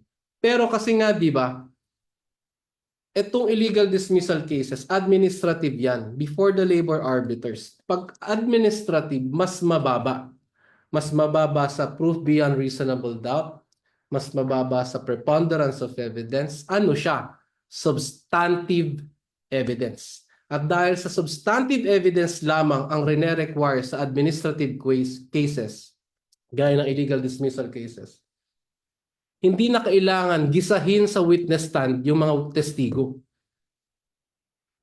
Sufficiente na Xerox copy yung mga ebidensya, sufficiente na affidavit nakasaad yung gustong sabihin ng testigo.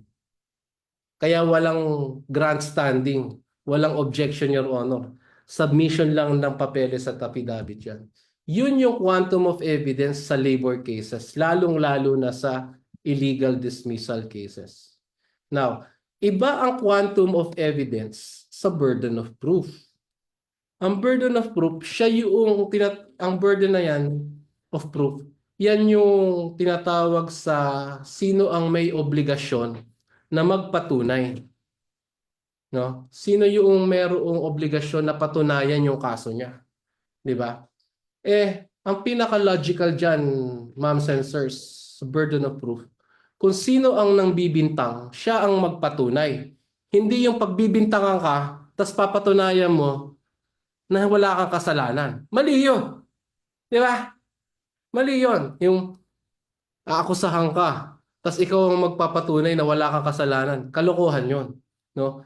Kaya, in criminal cases, at saka sa civil cases where proof beyond reasonable doubt and preponderance of evidence is required respectively, the burden of proof in those proceedings, criminal and civil, falls upon the complainant. Doon sa nagsusumbong. He who alleges must prove. Yun yung burden. So halimbawa, nagkakaso sa criminal case ang isang pribadong mamamayan. Ang kalaban niya dyan, PNP, NBI, Piskalya, lahat na. No? Ang magsusumbong, ang magpa-file ng complaint, yung Piskalya. Kaya nga ang title ng criminal cases, People of the Philippines versus Kasi ang kalaban mo, buong sambayanan. Sinong may burden na magpatunay na guilty ka? Prosecution. Hindi yung pinagbibintangan. Hindi yung inaakusahan. Kawawa tayo. Kapag lahat ng mamamayan na pinagbibintangan, siya ang magpapatunay na inosente siya. Yun ang burden of proof na tinatawag. No? Sa civil cases, ganun din. Kung sinong nagdemanda, siya ang may burden of proof. Nagdemanda ka, di patunayan mo. Ganun lang kasimple. Pag sa illegal dismissal, ito ang tricky part. You have to determine first what kind of dismissal is involved. Okay? If the dismissal is based on just or authorized causes, ang burden of proof nasa employer.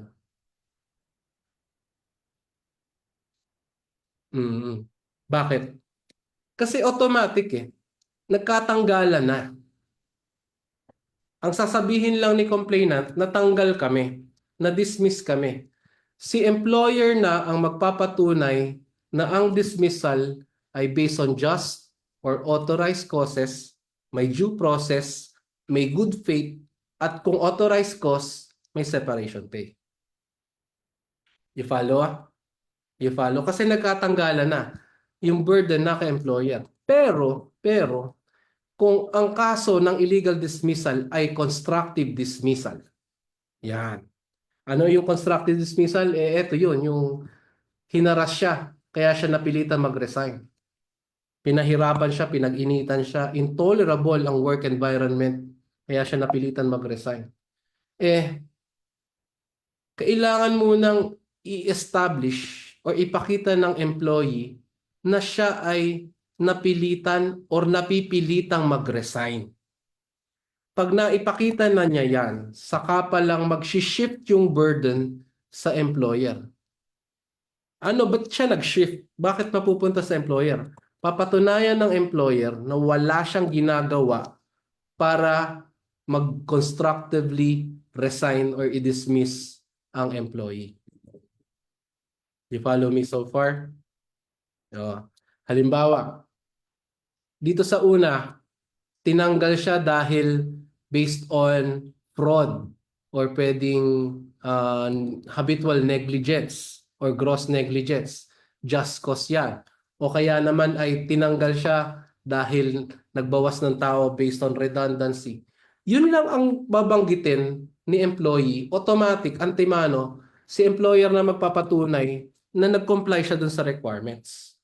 Pero kung ang kwento or ang complaint ni employee ay hindi siya tinatanggal, pero siya ay pinag-iinitan, siya ay dinemote, siya ay hindi pinapasweldo ng tama dahil gusto siyang umalis, kailangan niya munang patunayan yun. The employee must first establish that they are being forced to resign or they were forced to resign. Only when they are able to establish that, the burden shifts to the employer to prove that there is no constructive dismissal. You follow me? Yun. Ito pa isang tanong. Kailangan ba sa constructive dismissal, kailangan ba mag-resign si empleyado bago siya mag-file ng complaint for constructive dismissal? Ang sabi ng Supreme Court, hindi mo na kinakailangan antayin pa na mag-resign ka kung ang environment mo ay ginagawa na ng employer mo na intolerable. Huwag ka nang mag-resign. Pwede ka na mag-file ka agad. Hindi mo na kailangan mag-resign ka. Hindi condition precedent ang actual resignation upang mag-file ng constructive dismissal. Kasi ang cause of action mo talaga dyan is not the resignation, but on the fact that you are being forced to resign by making your work environment intolerable among other things. Yun yung complaint natin dun. Yung possibility ng pag-resign o yung pag-resign mismo, incidental lang yan dito sa pagiging intolerable ng work environment. Kaya sinabi ng Supreme Court, hindi kinakailangan yan para mag-prosper ang constructive dismissal. Pero ganun pa man, di ba? Kailangan nga establish ng employee na nandoon yung element ng pinipilit siya mag-resign through some means like harassment, pinag-iinitan siya, and so on and so forth. So yun yung quantum of evidence, substantive, based on position paper. And by the way, position papers, dahil substantive siya, kung kaya nyo i-articulate ang sarili nyo in writing, if you can afford it, if you can do it yourself, you don't need the services of a lawyer. Yun lamang, ang affidavit dapat notaryado, at saka mas maganda pa rin na nag-assist sa inyo lawyer. Pero hindi siya kasing technical ng civil and criminal cases na hindi papayag ang hukuman na walang abogadong tutulong sa iyo. Dito sa substantive in labor cases where substantive evidence is merely required, kahit hindi lawyer, kahit law student, pwede kang igawa ng position paper. Ibang bagay naman ang pagsipot sa NLRC. Kung sisipot ka, pwede na walang abogado. Pero kung merong ibang sasama sa'yo, bukod sa complainant, kailangan lawyer siya. Or kailangan inauthorize mo through a special power of attorney. Pero it might be confusing already, pero simplihan na lang natin.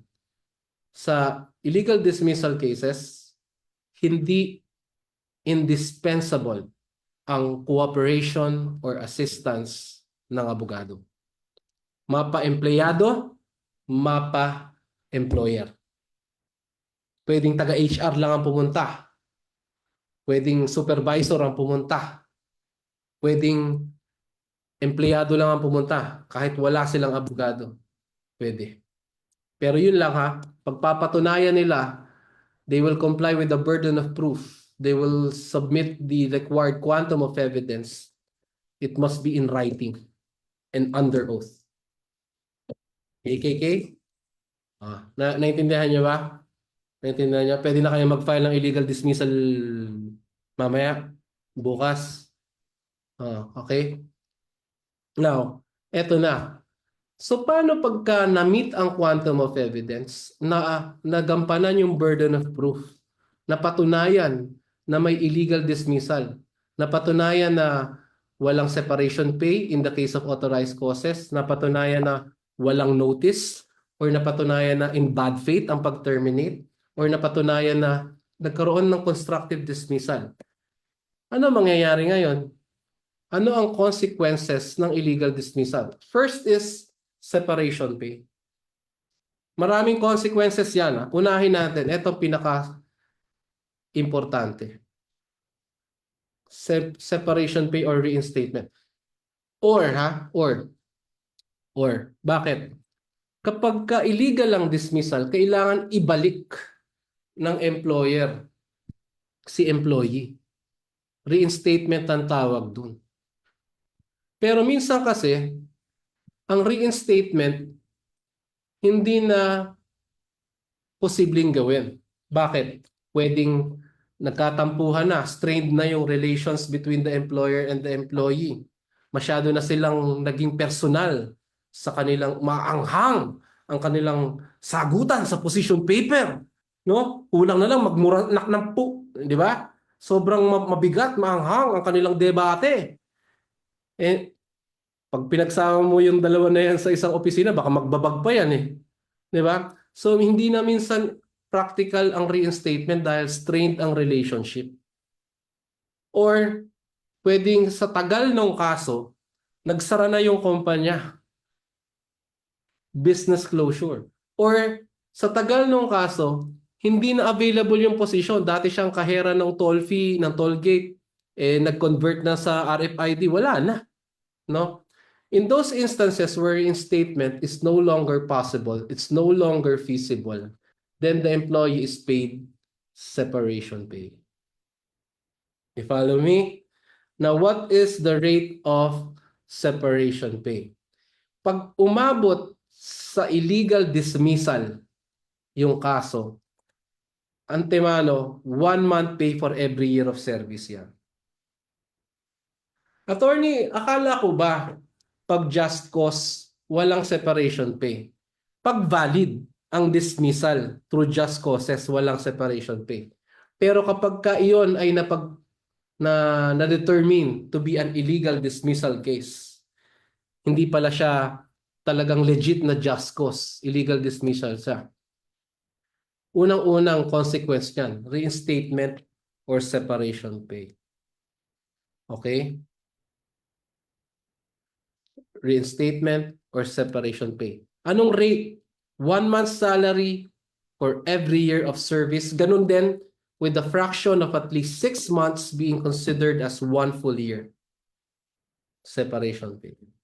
Ano pa? Ang daming pera niyan. Ang daming pera niyan. One day millionaire ka niyan. Pero wait, there's more. Ano? Back wages. Back wages. Iba ang back wages sa separation pay. Ang back wages, 1 month salary din yon. 1 month salary, pero ito, kino-compute yan from the time na na-dismiss yung employee illegally, from the time of the illegal dismissal, up to the time of reinstatement or the finality of judgment. So hanggat hindi na ibabalik sa trabaho, pumapatak yung metro. So halimbawa, illegal dismissal siya, na illegally dismiss siya, ano ba ngayon? November. No. Natapos yung kaso December next year. The following year. Ilang buwan yun? 13? Oh, sino yung magagaling sa math dito? Yung naka-on ng screen. Pili tayo. May nakikita ako si Miss. Joke lang. 13 months. So, every month, kumikita siya ng back wages. So, bukod sa separation pay, kung assuming reinstatement is no longer feasible, nag-i-incur siya ng back wages. You follow? Gawa tayo ng scenario. Si employee ay noong illegally dismissed siya, 10 years siya sa kumpanya. Kailan siya illegally dismissed? Sabihin natin November this year. Natapos yung kaso with finality, let's say December the following year. So 13 months. So 10 years separation pay, 10 years the worth of salary, 10 months na salary, plus 13 months na salary, 23 months. One day millionaire ka talaga. One day millionaire ka. Kailan titigil yung back wages? Kailan titigil yan? Ang back wages babayaran yan until reinstatement. So kumikita siya until reinstatement. Paano attorneys, di ba? Paano attorney, sabi mo kanina, minsan hindi na possible ang reinstatement. So hanggang kailan yan? Until the finality of judgment. So back wages are paid from the time of the dismissal, illegal dismissal that is, up to the time of reinstatement or the finality of the judgment. So iba ang back wages, iba ang separation pay. Ang separation pay, may pag-asa yang ibayad kahit legit ang dismissal in the case of authorized causes. Di ba? Pero ang back wages, nagkaka-annew lamang ang back wages kapag ang dismissal ay illegal. At mas mapait, mas mabigat, at mas magastos ang back wages para sa employer. Kaya talagang ingat na ingat dapat ang HR, ang employer sa pagsibak, pag-terminate ng empleyado. Dahil itong nakakapagpasara ng kumpanya yan, ang back wages. Sa dami, sa tagal. Umaabot ng milyon yan, ang back wages. Ayan. Computed from the time of dismissal until the date of actual reinstatement or until the decision becomes final if reinstatement is no longer feasible. So, two consequences so far. No? Separation pay, back wages. Remember, yung pag-terminate, whether it's just or authorized cause, ay dapat in good faith. So, kung may bad faith sa pag-terminate, moral damages ina-award. So ano ang moral damages? Magkano 'yan? Depende na sa arbiter 'yan. Depende na sa arbiter. Sino yung arbiter? Ito. Compulsory arbitration. Sila nagde-decide eh. So pag depende na sa arbiter ang magde-determine kung magkano ang moral damages. Pero ang basihan ng moral damages ay emotional suffering, bad faith, emotional suffering ng empleyado, bad faith or malice ng employer. Sa civil cases, ang moral damages ay ina-award for sleepless nights, wounded feelings, serious anxiety, tarnished reputation. Sa labor, illegal dismissal, ang moral damages ay ina-award if the employer acted in bad faith. No? Ayan. So, pwede siyang as much as 500,000, 1,000,000, 300,000, it varies. Yun yung isang consequence niya. Pwedeng on top of the separation pay and back wages ang moral damages. May pangkabuhayan showcase ka na. Pero kailangan legit illegal dismissal mo ha. Legit ang illegal dismissal. Huwag mong i-imbentohin. Ikaw ang makakasuhan naman pag invento yung illegal dismissal mo. Okay? Meron pang isa. Nominal. So nominal medyo maliit. Mas maliit 'yan sa back wages, sa moral damages. Bakit? Ito yung klase ng damages na ina-award kapag merong just or authorized cause pero hindi sumunod si employer doon sa notice requirement. Naalala nyo yung listahan natin kanina. Sa just causes, merong twin notice, no? So, isa sa mga requirements sa just causes ang twin notice requirement. Pero in the case of nominal damages, merong just cause, pwedeng serious misconduct, pwedeng fraud, pwedeng commission of a crime, pwedeng gross neglect or habitual neglect. Pero hindi sumunod doon sa two notice requirement, ang dismissal ay illegal pa rin. Pero in which case, nominal damages lamang ang ia-award. Kailan ia-award ang nominal damages? Kapag walang notice. Magkano ang nominal damages? Depende sa range. 30,000, 50,000 based sa decisions ng Supreme Court. Maliit. Bakit? Kasi may ground. May ground. At saka, in good faith naman yung ground. Hindi lang sumunod sa technical requirements ng twin notice or twin notices. Okay? At madalas sa hindi, pagka inaward ang nominal damages dahil hindi sumunod sa notices requirement, walang moral, walang back wages, walang separation pay. Yun. Pero, syempre, aaray pa rin ang employer. Malaki yung 30,000 to 50,000. Malaki yun. No? Pero, pagka talagang siba ka na walang ground, illegal dismissal na constructive dismissal, ito ulitin natin. Pag ang klase ng dismissal ay hindi just, walang authorized cause, or walang just cause, or constructive dismissal, ito yan. Reinstatement or separation pay, back wages, and sometimes may moral damages. Pero kung merong just or authorized cause, wala lang notice, ito lang yan. Nominal damages. Parang Consuelo de Bobo, actually. Nominal. Yun. So yun ang mga consequences ng illegal dismissal.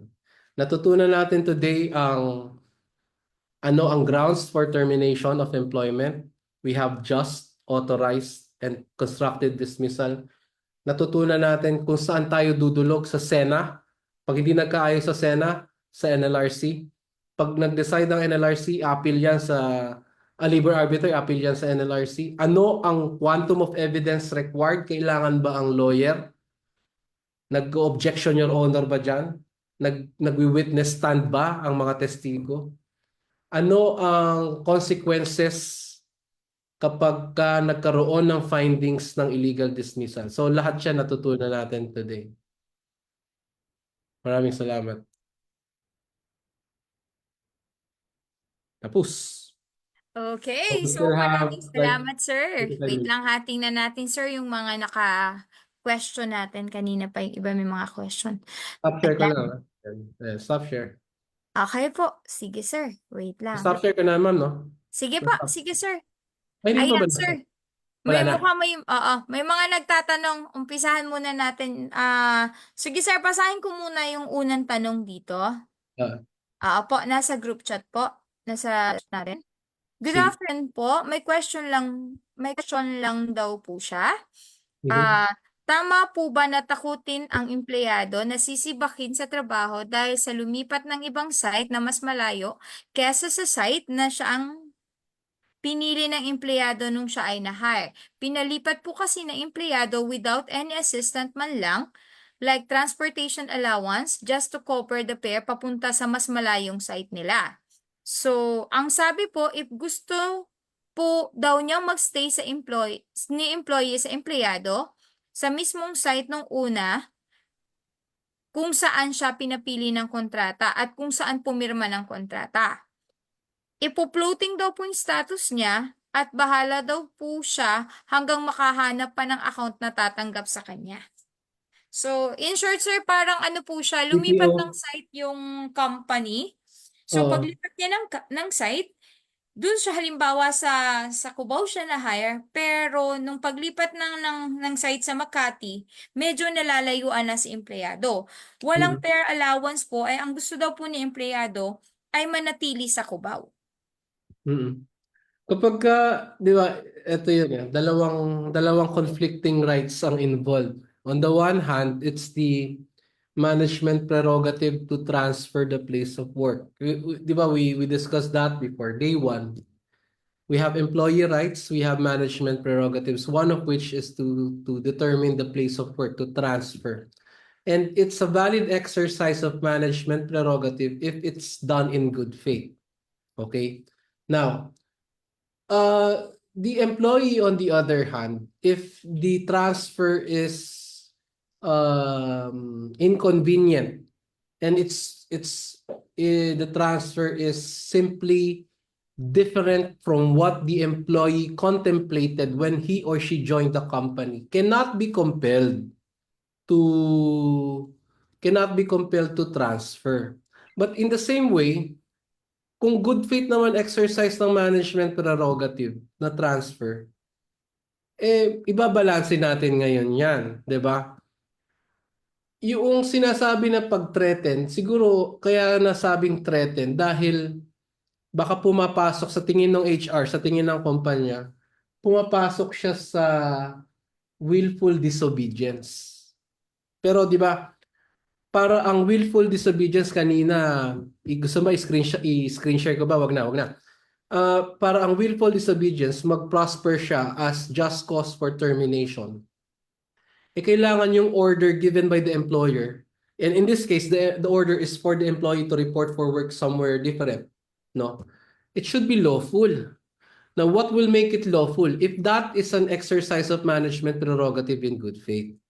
Now, nabanggit ko rin noong day one, para hindi nagkakaroon ng problema sa ganyan, rene-recommend usually ng mga HR, ng mga abogado, na sa simula pa lang, sa employment contract pa lang, naka-indicate na doon, may reservation clause na.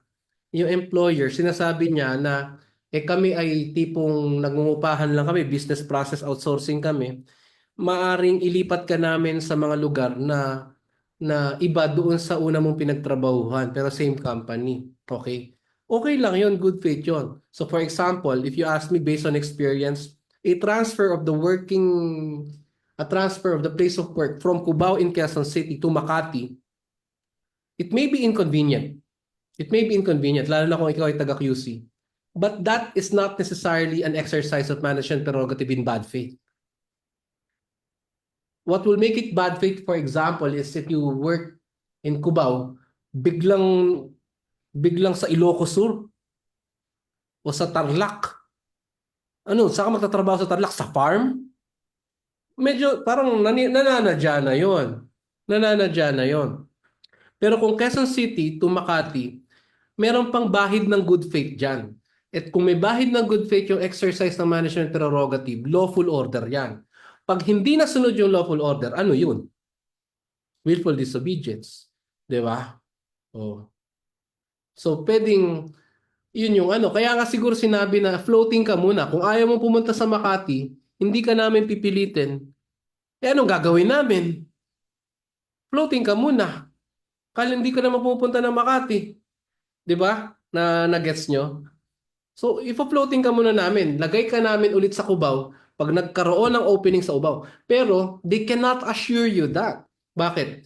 Di ba campaign BPO? Depende rin kasi kung may kliyente yung BPO na makakakuha eh. Kung wala siya nakuha, kasalanan pa niya ngayon. So, dapat ibabalansehin natin yan. Case to case yan.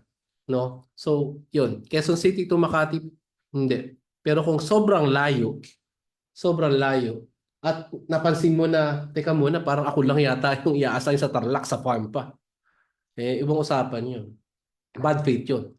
Constructive dismissal yun. Pag napilita ka mag-resign dahil doon. Gets? Okay? Next question. I hope I answered your question.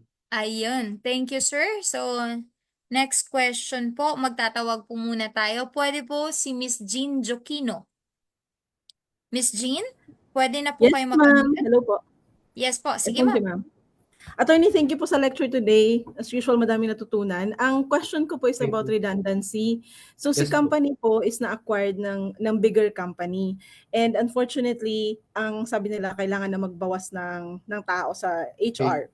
Okay. And within the same week, after nung 30 days na render period nung mga affected na tao, within the same week na yon, nagkaroon ng posting na hiring sila for the same position. And nakapag-hire sila within the same week din. Ngayon, itinaas yung kaso sa Sena, nag-complain yung mga naapektuhan na Sena. empleyado. Yeah. Sa Sena, nasa NLRC sila ngayon na yata. Labor arbiter. Yes po, labor arbiter. And nag-ano lang sila kung ano kaya ang magiging laban nila doon sa ganong klase ng termination. So it's redundancy. Actually, if you ask me, it became redundant because somehow the business closed, it was absorbed, di ba? It was Yes po, absorbed. na-acquired po. Opo. Pwede siyang combination. Yung mga authorized causes, it can be a combination of one or more of the grounds for authorized causes, authorized termination. So here it's redundancy coupled with closure of business because there is that resulting, or because of the merger. There's that closure because of the merger. Now, whether it's closure, whether it's redundancy, or a combination thereof, the employees who will be terminated on the ground of redundancy must be determined based on fair and reasonable selection. So, at saka good faith in the implementation. Naalala nyo, terme yan. Yung authorized causes, yung ground, notice sa DOLE, 30 days, notice sa empleyado, 30 days, good faith, separation pay. Okay. Pero kung mabayaran yung separation pay, na kapag bigay ng minimum na 30-day notice at pinalabas nila na redundancy yan, authorized cause, kung hindi naman good faith, illegal dismissal yan. Okay. Paano natin nalalaman kung good faith o hindi? Kung yung terminate nila based on authorized cause, ay pinila pa nila yung same position by a different employee. O ganito rin yan Halimbawa, retrenchment. Retrenchment, di ba, ang pinagkaiba ng retrenchment sa redundancy surplus ng employees. Si retrenchment, nagbabawas dahil malulugi ang kumpanya. Pero nade-defeat or nagkakabahid ng bad faith kapag nag-terminate ka on the ground of retrenchment or redundancy, tas bigla kang maglalagay ng panibagong empleyado doon. Di ba? Sasabihin nila, kasi mas maganda, hindi magaling yung batch ng empleyado. Kung ganun pala, di mag-terminate kayo on just causes. Mag-notice to explain kayo based on gross or habitual neglect or breach of trust, di ba?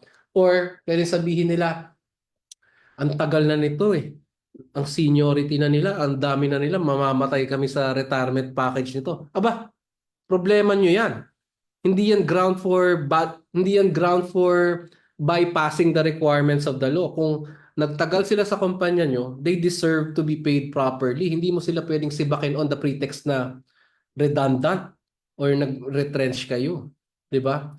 Ginagawa yan madalas na kukuha sila ng mas bago, mare-reset yung seniority, yung naipon na years of service ng mga natanggal, natigil na nila.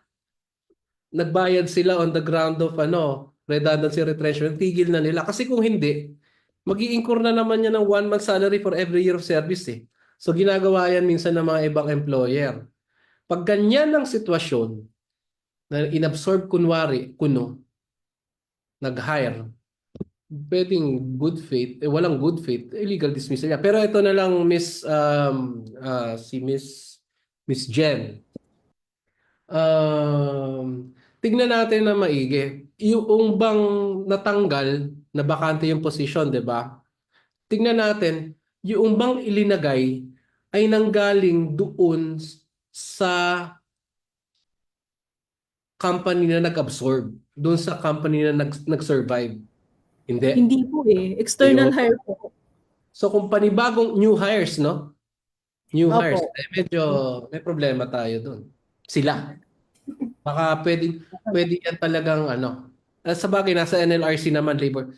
Pwede siya, may tendency talaga na may karoon ng finding na illegal dismissal yun. So pag illegal dismissal, separation pay, pag hindi na pwede reinstatement, back wages, and moral damages kung walang good faith. Ayun. Ingat-ingat lang. Baka mamaya isa sa mga kumpanya ko yan. Hindi.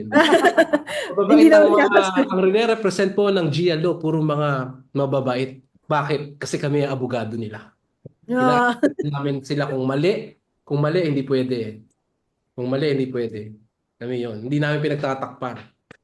Yun. Sir, nagtatanong din po sila, pwede daw po bang permahan na yung quit claim while nagre-resume yung parang case?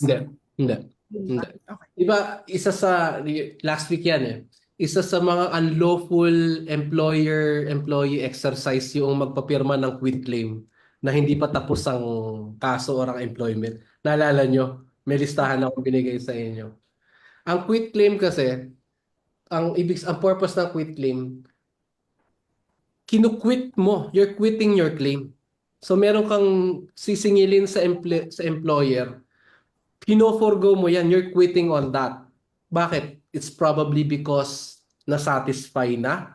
It's probably because you're no longer interested. It's probably because you patch things up with your employer. But whatever the reason may be, it only happens when you're quitting your claim. So if you are signing it before you quit, may problema doon. Unlawful practice yun. Okay. Maraming salamat po, attorney. Thank you po. Welcome. Yes. Okay, thank you, Miss Jean. Next po tayo, pwede po kay Miss, wait lang ha, tingnan natin. Miss Cielos Diana? Hello Miss po, Diana? attorney. Yes po. Good afternoon po. Hello, Diana. Opo. Attorney, tatanong ko lang po kasi, ano po ako, board of directors po ako sa Homeowners Association. Tapos meron po kaming staff na admin po sa office. Pero Okay. consider po kasi kami as non-profit organization. Ang request po kasi ng mga HO is itanggalin na po yung admin office staff namin. Ano po ba ang pwede namin gawin Bakit doon? daw? Kasi baka hindi na daw po kasi siya kailangan at gusto po daw nila is kumuha na lang po sa homeowners mismo ng staff. Kasi ito po ay taga-outside. Sabi ko po sa kanila, baka tayo ma-demanda ng dole. Ano pong magandang gawin, attorney? Naalala nyo, day 1, bona fide qualifications. Di ba?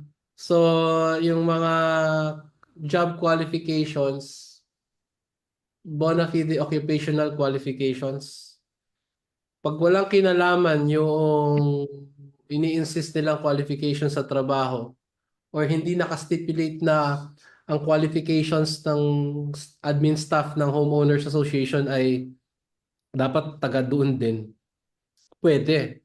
Pero kung right in the middle of the employment, may isip nila na wala lang tayong taga-loob. Hindi ho pwede. Hindi ho pwede. Ito na lang Miss Diana. Apa. Babalikan natin isa-isa yung mga grounds. Surely it's not, kung hindi siya just, hindi siya authorized, hindi natin siya pwedeng i-terminate. Diba? Kawawa din po yung tao.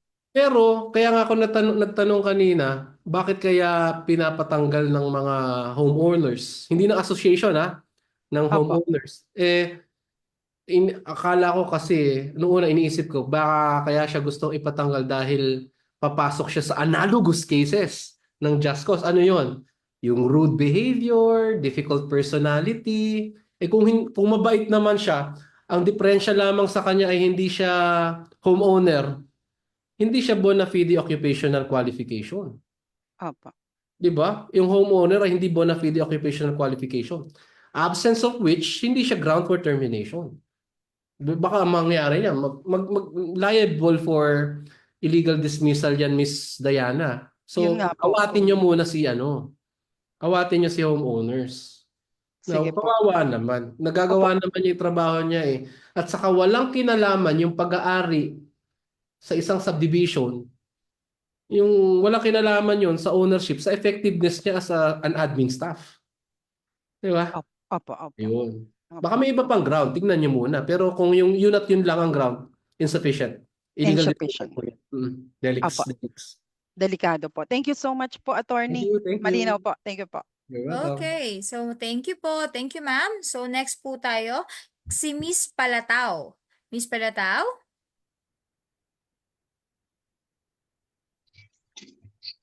Yes po. Palatao, yes po. Nasaan si Miss Palatao? Kaano-ano niyo po si John Robert at saka si Justice Palatao? Ano po? Kamag-anak ko. Talaga? Malayo na rin. Pero kilala mo? Kilala Yes mo? po. Oo, kaibigan po namin. John Siya po Robert. yung Saka si Paul. nilalapitan namin. Yes, nilalapitan Si din Paul. po Opo. Close ng friend. father ko. Opo. Attorney, tatanong ko lang kasi nanggaling din ako sa yung part din ako ng redundancy.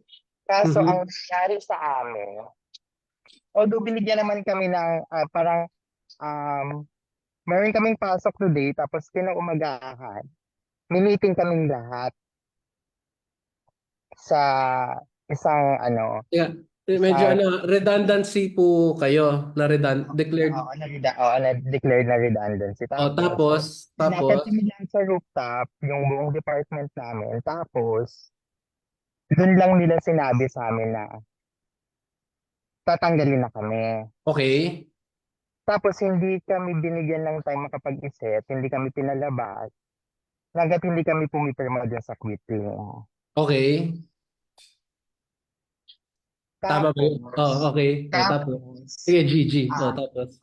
Tapos, although binigyan naman nila kami ng, parang bayad yung, although sinabi nila ngayon na tanggal na kami, pero binigyan pa kami nila ng 1 month na compensation. So, yung effectivity nung end ng contract namin, it's after a month pa. Is that illegal dismissal or? Effectivity ng after a month. Ang effectivity ng termination.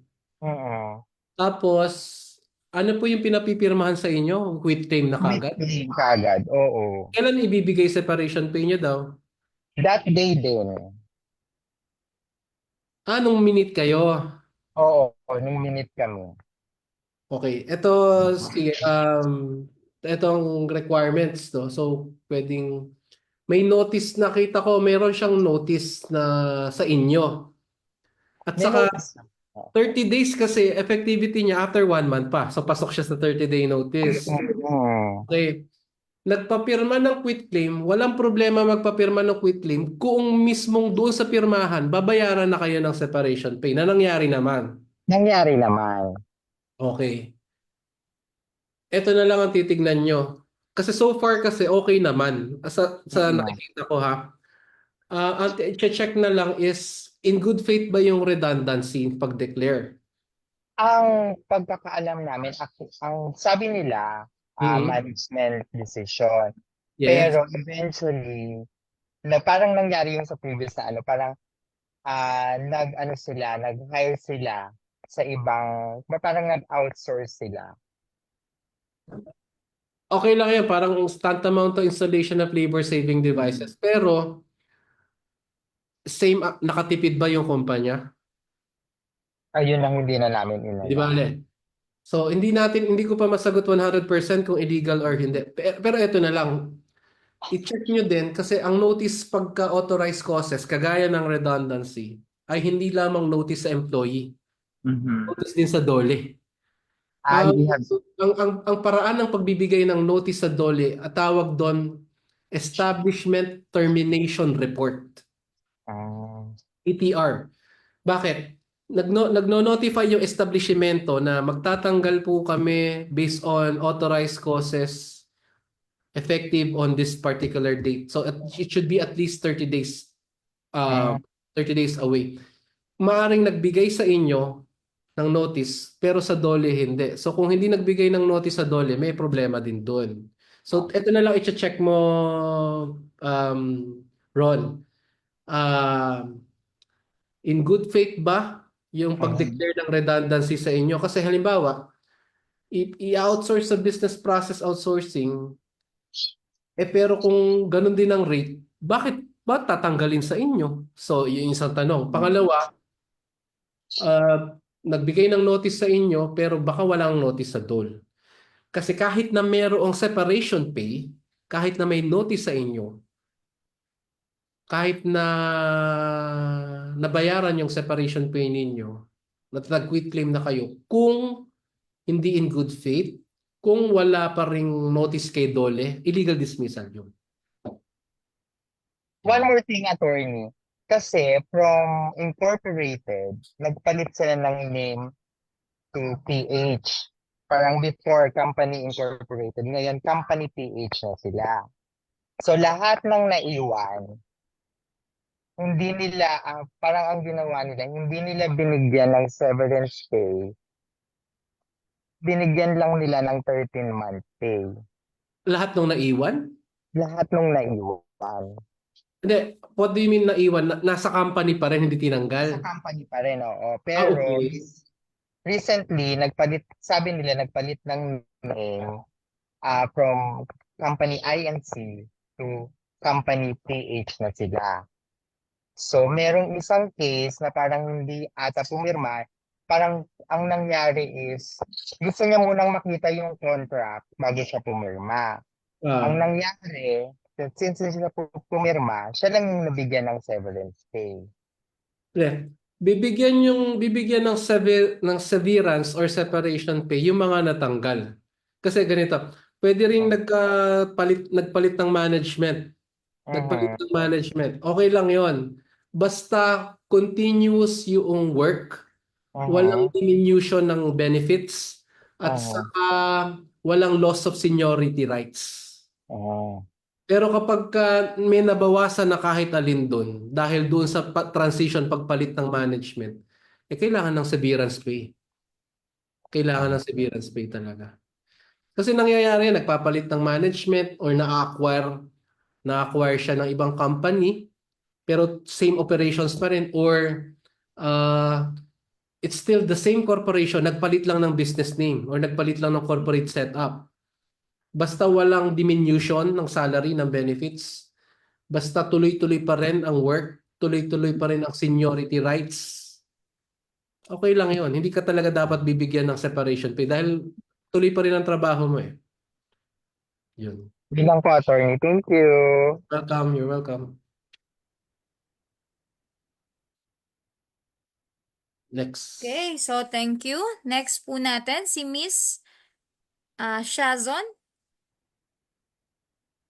Hello po, attorney. Sige Hi. po. On ka muna ng camera. Gusto ko nakikita kausap ko. Hi. Hello po. Mm. So, may tanong lang po ako. Yes po. Regarding kasi to, may kakilala ako. May problema siya sa work. Asking for a friend ba yan? Oo. Asking for a Kasi friend. lately po, parang nung nitong bago lang siya nangyari. Si employee kasi is sinabihan siya ng kanyang supervisor na mag-log in or mag-share ng mga password. Kasi log in niya si supervisor niya. Ngayon, nahuli ngayon si employee ng IT. And then si IT, kinalkal yung mga private conversation ni employee without his consent. Kaya mas lalong maraming na-involve. Mas lumaki yung issue. Tapos, yung boss ng supervisor ngayon, nag-grant dun sa GC, sinasabi na ganito, na pwedeng ma-terminate si agent, ganyan, tapos baka daw mag-float or yung account, mawala yung account, ganyan. Tapos ang dami na niyang sinabi doon sa GC actually. Tapos, si agent ngayon or si employee nag-aalinlangan kung mate-terminate daw po ba siya dahil doon. Kasi ang nangyari kasi naipasok niya yung cellphone niya doon sa office, bawal magpasok ng phone sa office. Pero hindi niya daw sinadya kasi sobrang pagod na siya sa OT. Meron kasing pa-OT si company. Tapos pagpasok niya daw is nakita na daw siya ng guard pero hindi siya sinita ng guard. Saka lang siya sinita ng guard nung nasa labas na sa paglabas niya. Parang wala pang mga 2 minutes siyang pumasok tapos lumabas siya agad. Doon lang siya parang sinaway nung guard. Tapos kinuha yung cellphone and then without his consent, tinignan yung mga private conversation ng employee. Okay. Sige. Tama po ba yun na Yung pwede kasing ipapasok yun mali kasi talaga Miss Sarah yung magla-login ka. Parang bandi yan eh. Pag ikaw magbabandi for yourself pero you can't do that in behalf of others. Same thing with logging in. So that's a breach of important policy protocol. That's one. yes one. po. Tapos yun po kasi is parang sinabi yun or parang inutos yun ng supervisor niya dati. Exactly. Tapos that was last year pa and then netong taon na to, tinigil na daw po niya. Yes. Tapos yung mga nakita nung IT is yung mga past year pa. Tapos yung time na yun, netong taon kasi is parang nagbigay si company ng parang acknowledgement form na yun na nga, bawal na daw po yung sharing of password, ganyan. Doon na po niya tinigil. Di ba, meron tayong ground, yung willful disobedience, yung mga ganyan. Pero yung sinabi natin na just cause for termination such as willful disobedience or whether it's serious misconduct or gross or habitual neglect of duty, so on and so forth, breach of trust, mga ganyan, kailangan din syempre in one of the requirements is good faith, and in determining whether the act of removing the employee based on just cause is done in good faith is that the infraction must be dismissible, tantamount to terminating the employment. Kasi merong mga disobedience, merong mga neglect of duties, merong mga misconduct na hindi naman willful, hindi naman gross, hindi naman serious. Yun yung sinasabi ko kanina na it's not a free pass to commit those things just because it's not serious enough, it's not gross enough, it's not willful enough. But nevertheless, it might warrant disciplinary proceedings. Pwedeng reprimand, pwedeng suspension, pwedeng warning, yon. Kung ako tatanungin mo doon sa friend mo na kinukwento mo, hindi naman kasibak-sibak pa. I think warning, reprimand might suffice. And since you mentioned it, that it happened 1 year ago, that's probably the reason why she hasn't been served any notice to explain. Kasi siguro hindi pa ganun ka-serious. Sabihan mo na lang si friend na maging maingat next time. Kung sabi po niya is parang sinasabihan siya na mate-terminate siya. According dun sa mga conversation dun sa GC. Kasi nag-rant yung isang kataas-taasan. Ito kasi problema natin pag tayo ang empleyado, talagang hindi natin makokontrol kung paano mag-rant ang employer, di ba? Basta ang advice mo na lang sa kanya, until and unless andyan na yung notice to explain, hindi siya pwedeng tanggalin. No, hindi siya syempre mamumroblema siya, it bothers your friend, baka siya ay mawalan ng trabaho. Pero kasi talaga hindi natin maiwasan yung mag-worry, pero until and unless the notice to explain is there, your friend cannot be removed for just cause. Kailangan may notice muna. Di ba na kanina sinasabi ko, wala. Sa foreign movies lang yung you're fired. Wala dito sa Pilipinas na gano'n. So, try na lang niya mag-relax. Tapos kapag dumating yung NTE, kung meron man, doon tayo umaksyon. Doon tayo magdepensa. Or, pwede rin na obserbahan niya, paulit-ulit ba yan? Palagi siyang tinatakot. Kasi baka mamaya, sinasadya nila yon para to force your friend into resigning. In which case, ano tawag doon? Constructive dismissal. Check niya ng maigi. Tell your friend to keep a tab of what's happening or make a diary of what's happening. Kasi ang constructive dismissal, again, mentioned earlier, it's the employee's burden to prove that there were circumstances leading to his or her constructive dismissal. It's only when the employee has established that to the satisfaction of the arbiter that the burden to prove that there is a valid or there is no constructive dismissal, the burden shifts to the employer. So tell your friend to try to relax, wait for the NTE. If there's no NTE, then walang problema. And also to keep a tab or keep track on what is happening pertaining to her previous alleged infraction.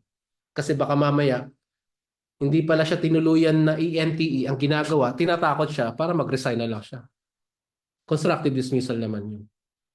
Hanggang kailan po ba pwede niyang ma-receive yung NTE? May days ba? Yun ang sa administrative case, walang statute of limitations. So anytime pwedeng ng employer yan. So pwede niyang antayin po yun within 2 months, 3 months, ganun? Sa akin palagay, sobrang tagal na. Although walang statute of limitations sa pag-file ng employer ng notice to explain. Depende rin kasi sa manual nila, no? Yung the mere fact na umabot ng 1 taon na walang nangyayari, it may be an indication that the company is not really bent on terminating your friend. Probably the only company action they did in response to what happened is the memo reminding them that it's already prohibited. Employees are prohibited from sharing passwords. Baka yun na yun. Wala na yung pagtatanggal. Okay po. Thanks, attorney. Relax lang muna, sabi mo, friend, relax ka lang. Sabi ni attorney, pag wala pang NTE, hanggat wala pang NTE, may buhay pa, may pag-asa ka pa. Ayan. Okay, so thank you. Pinapanood niya po to. Ano yun ba? Ang pangalan niya. Ang pangalan niya. Sinare ko po ito sa kanila eh. Okay, so Thank you. ma'am. Apo, thank you, Miss Joy. So, our last sir is siguro si Miss Mary Joy, Cervera? Okay. Oh, nakatanong na to ah. Ikaw na naman. Na-joke lang. Sige. Kasi sir, ko lang po. Sige. Tanong ko lang po ulit.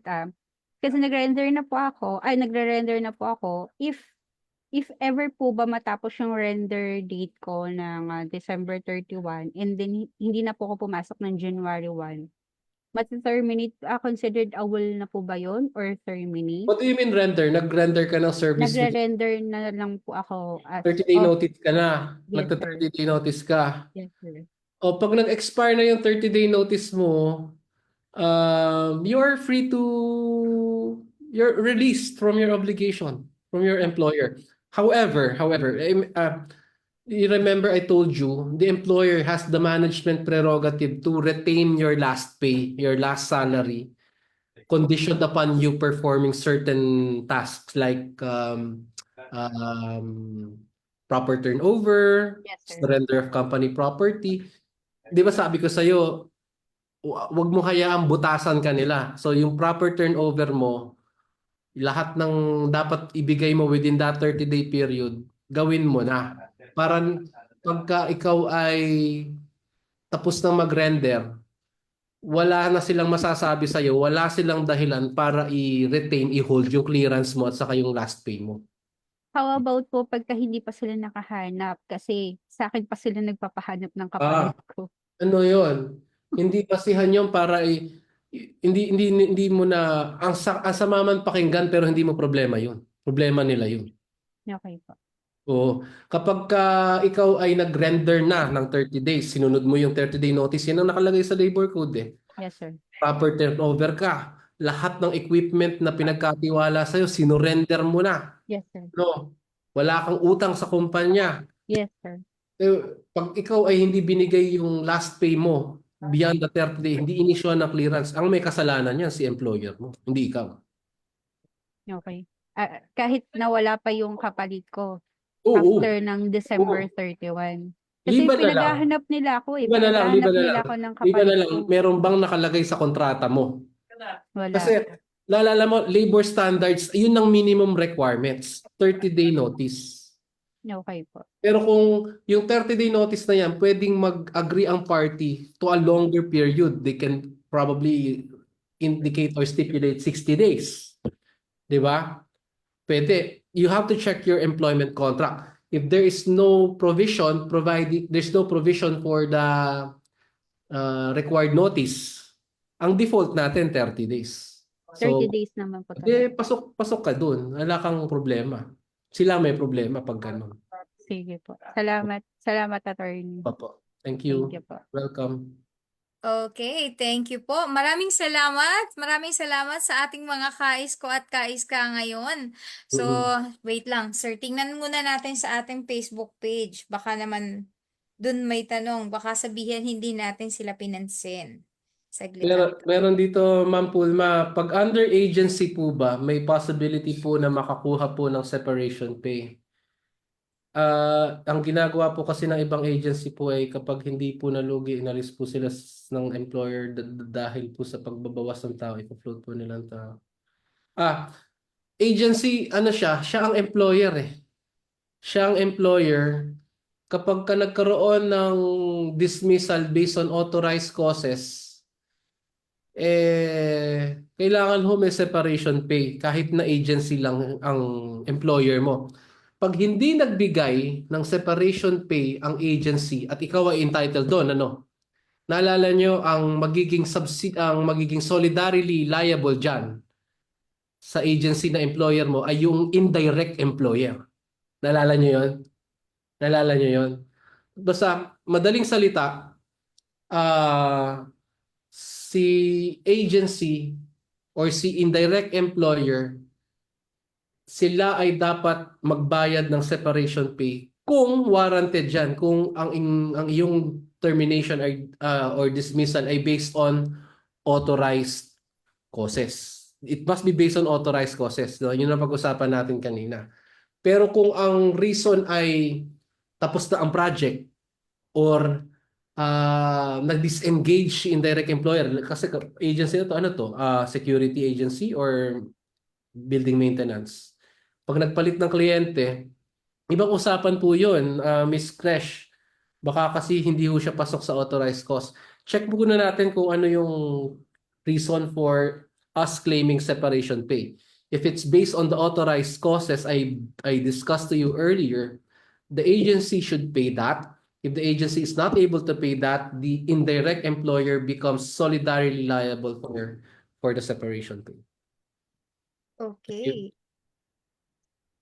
Okay, sir. So, wait lang. Attorney, may tanong po ba? Meron pa po dito. Sige po.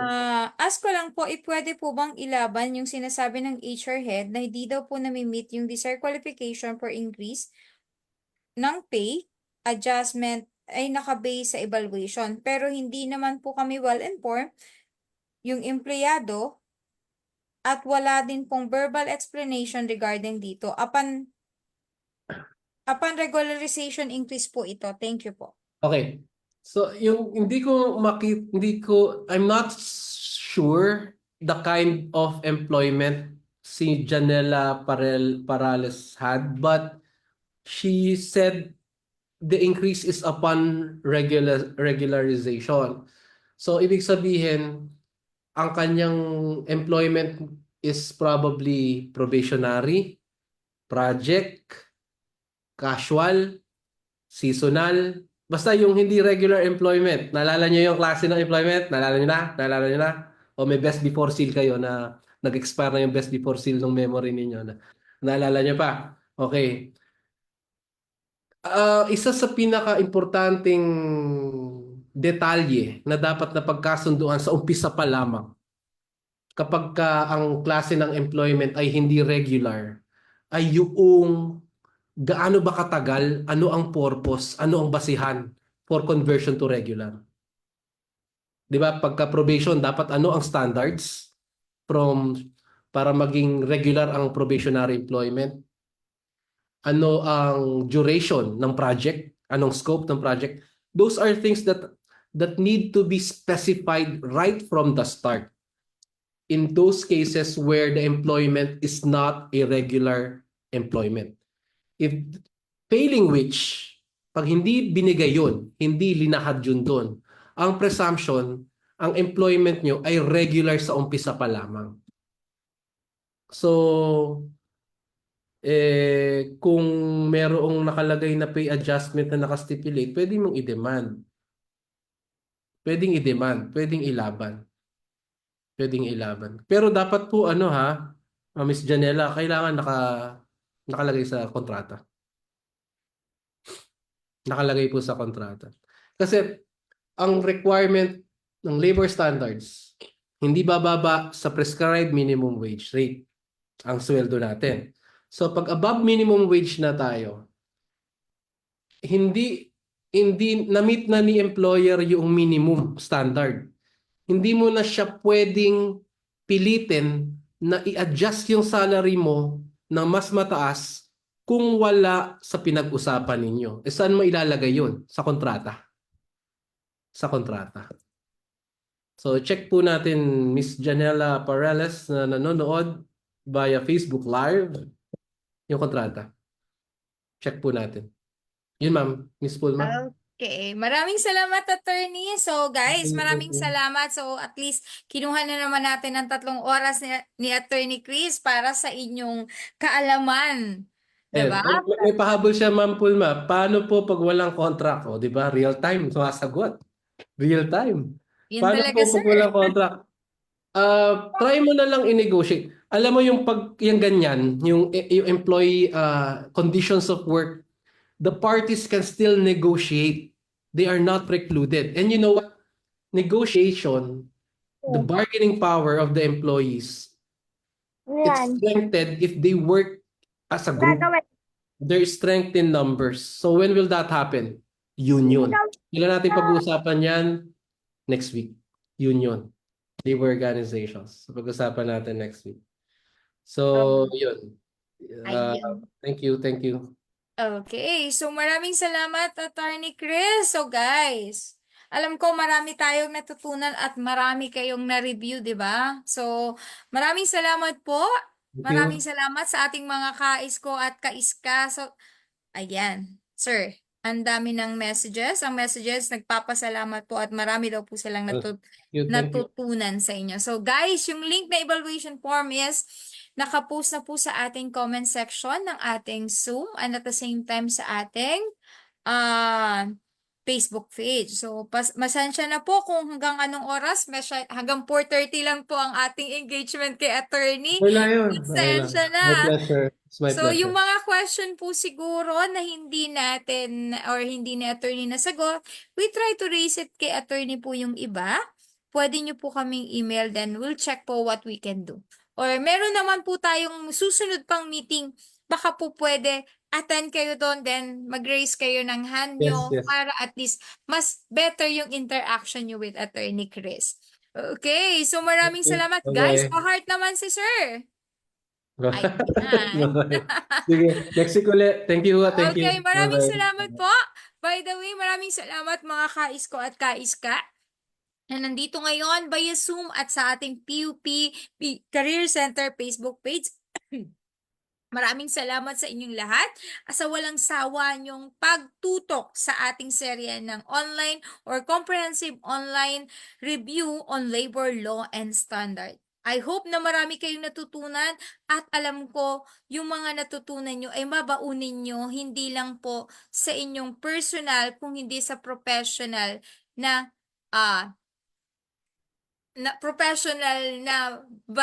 bahagi ng buhay nyo.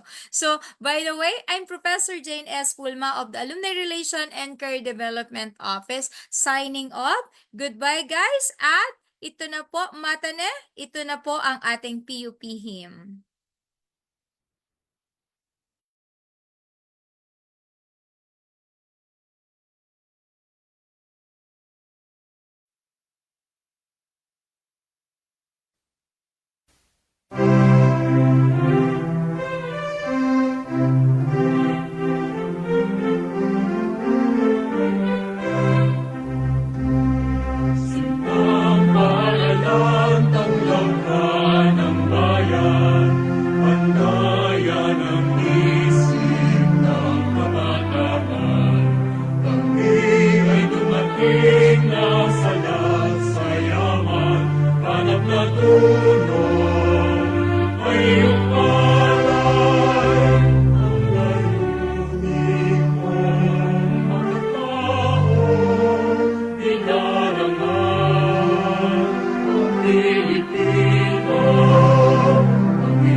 Ikaw taglay, PUP aming kamay,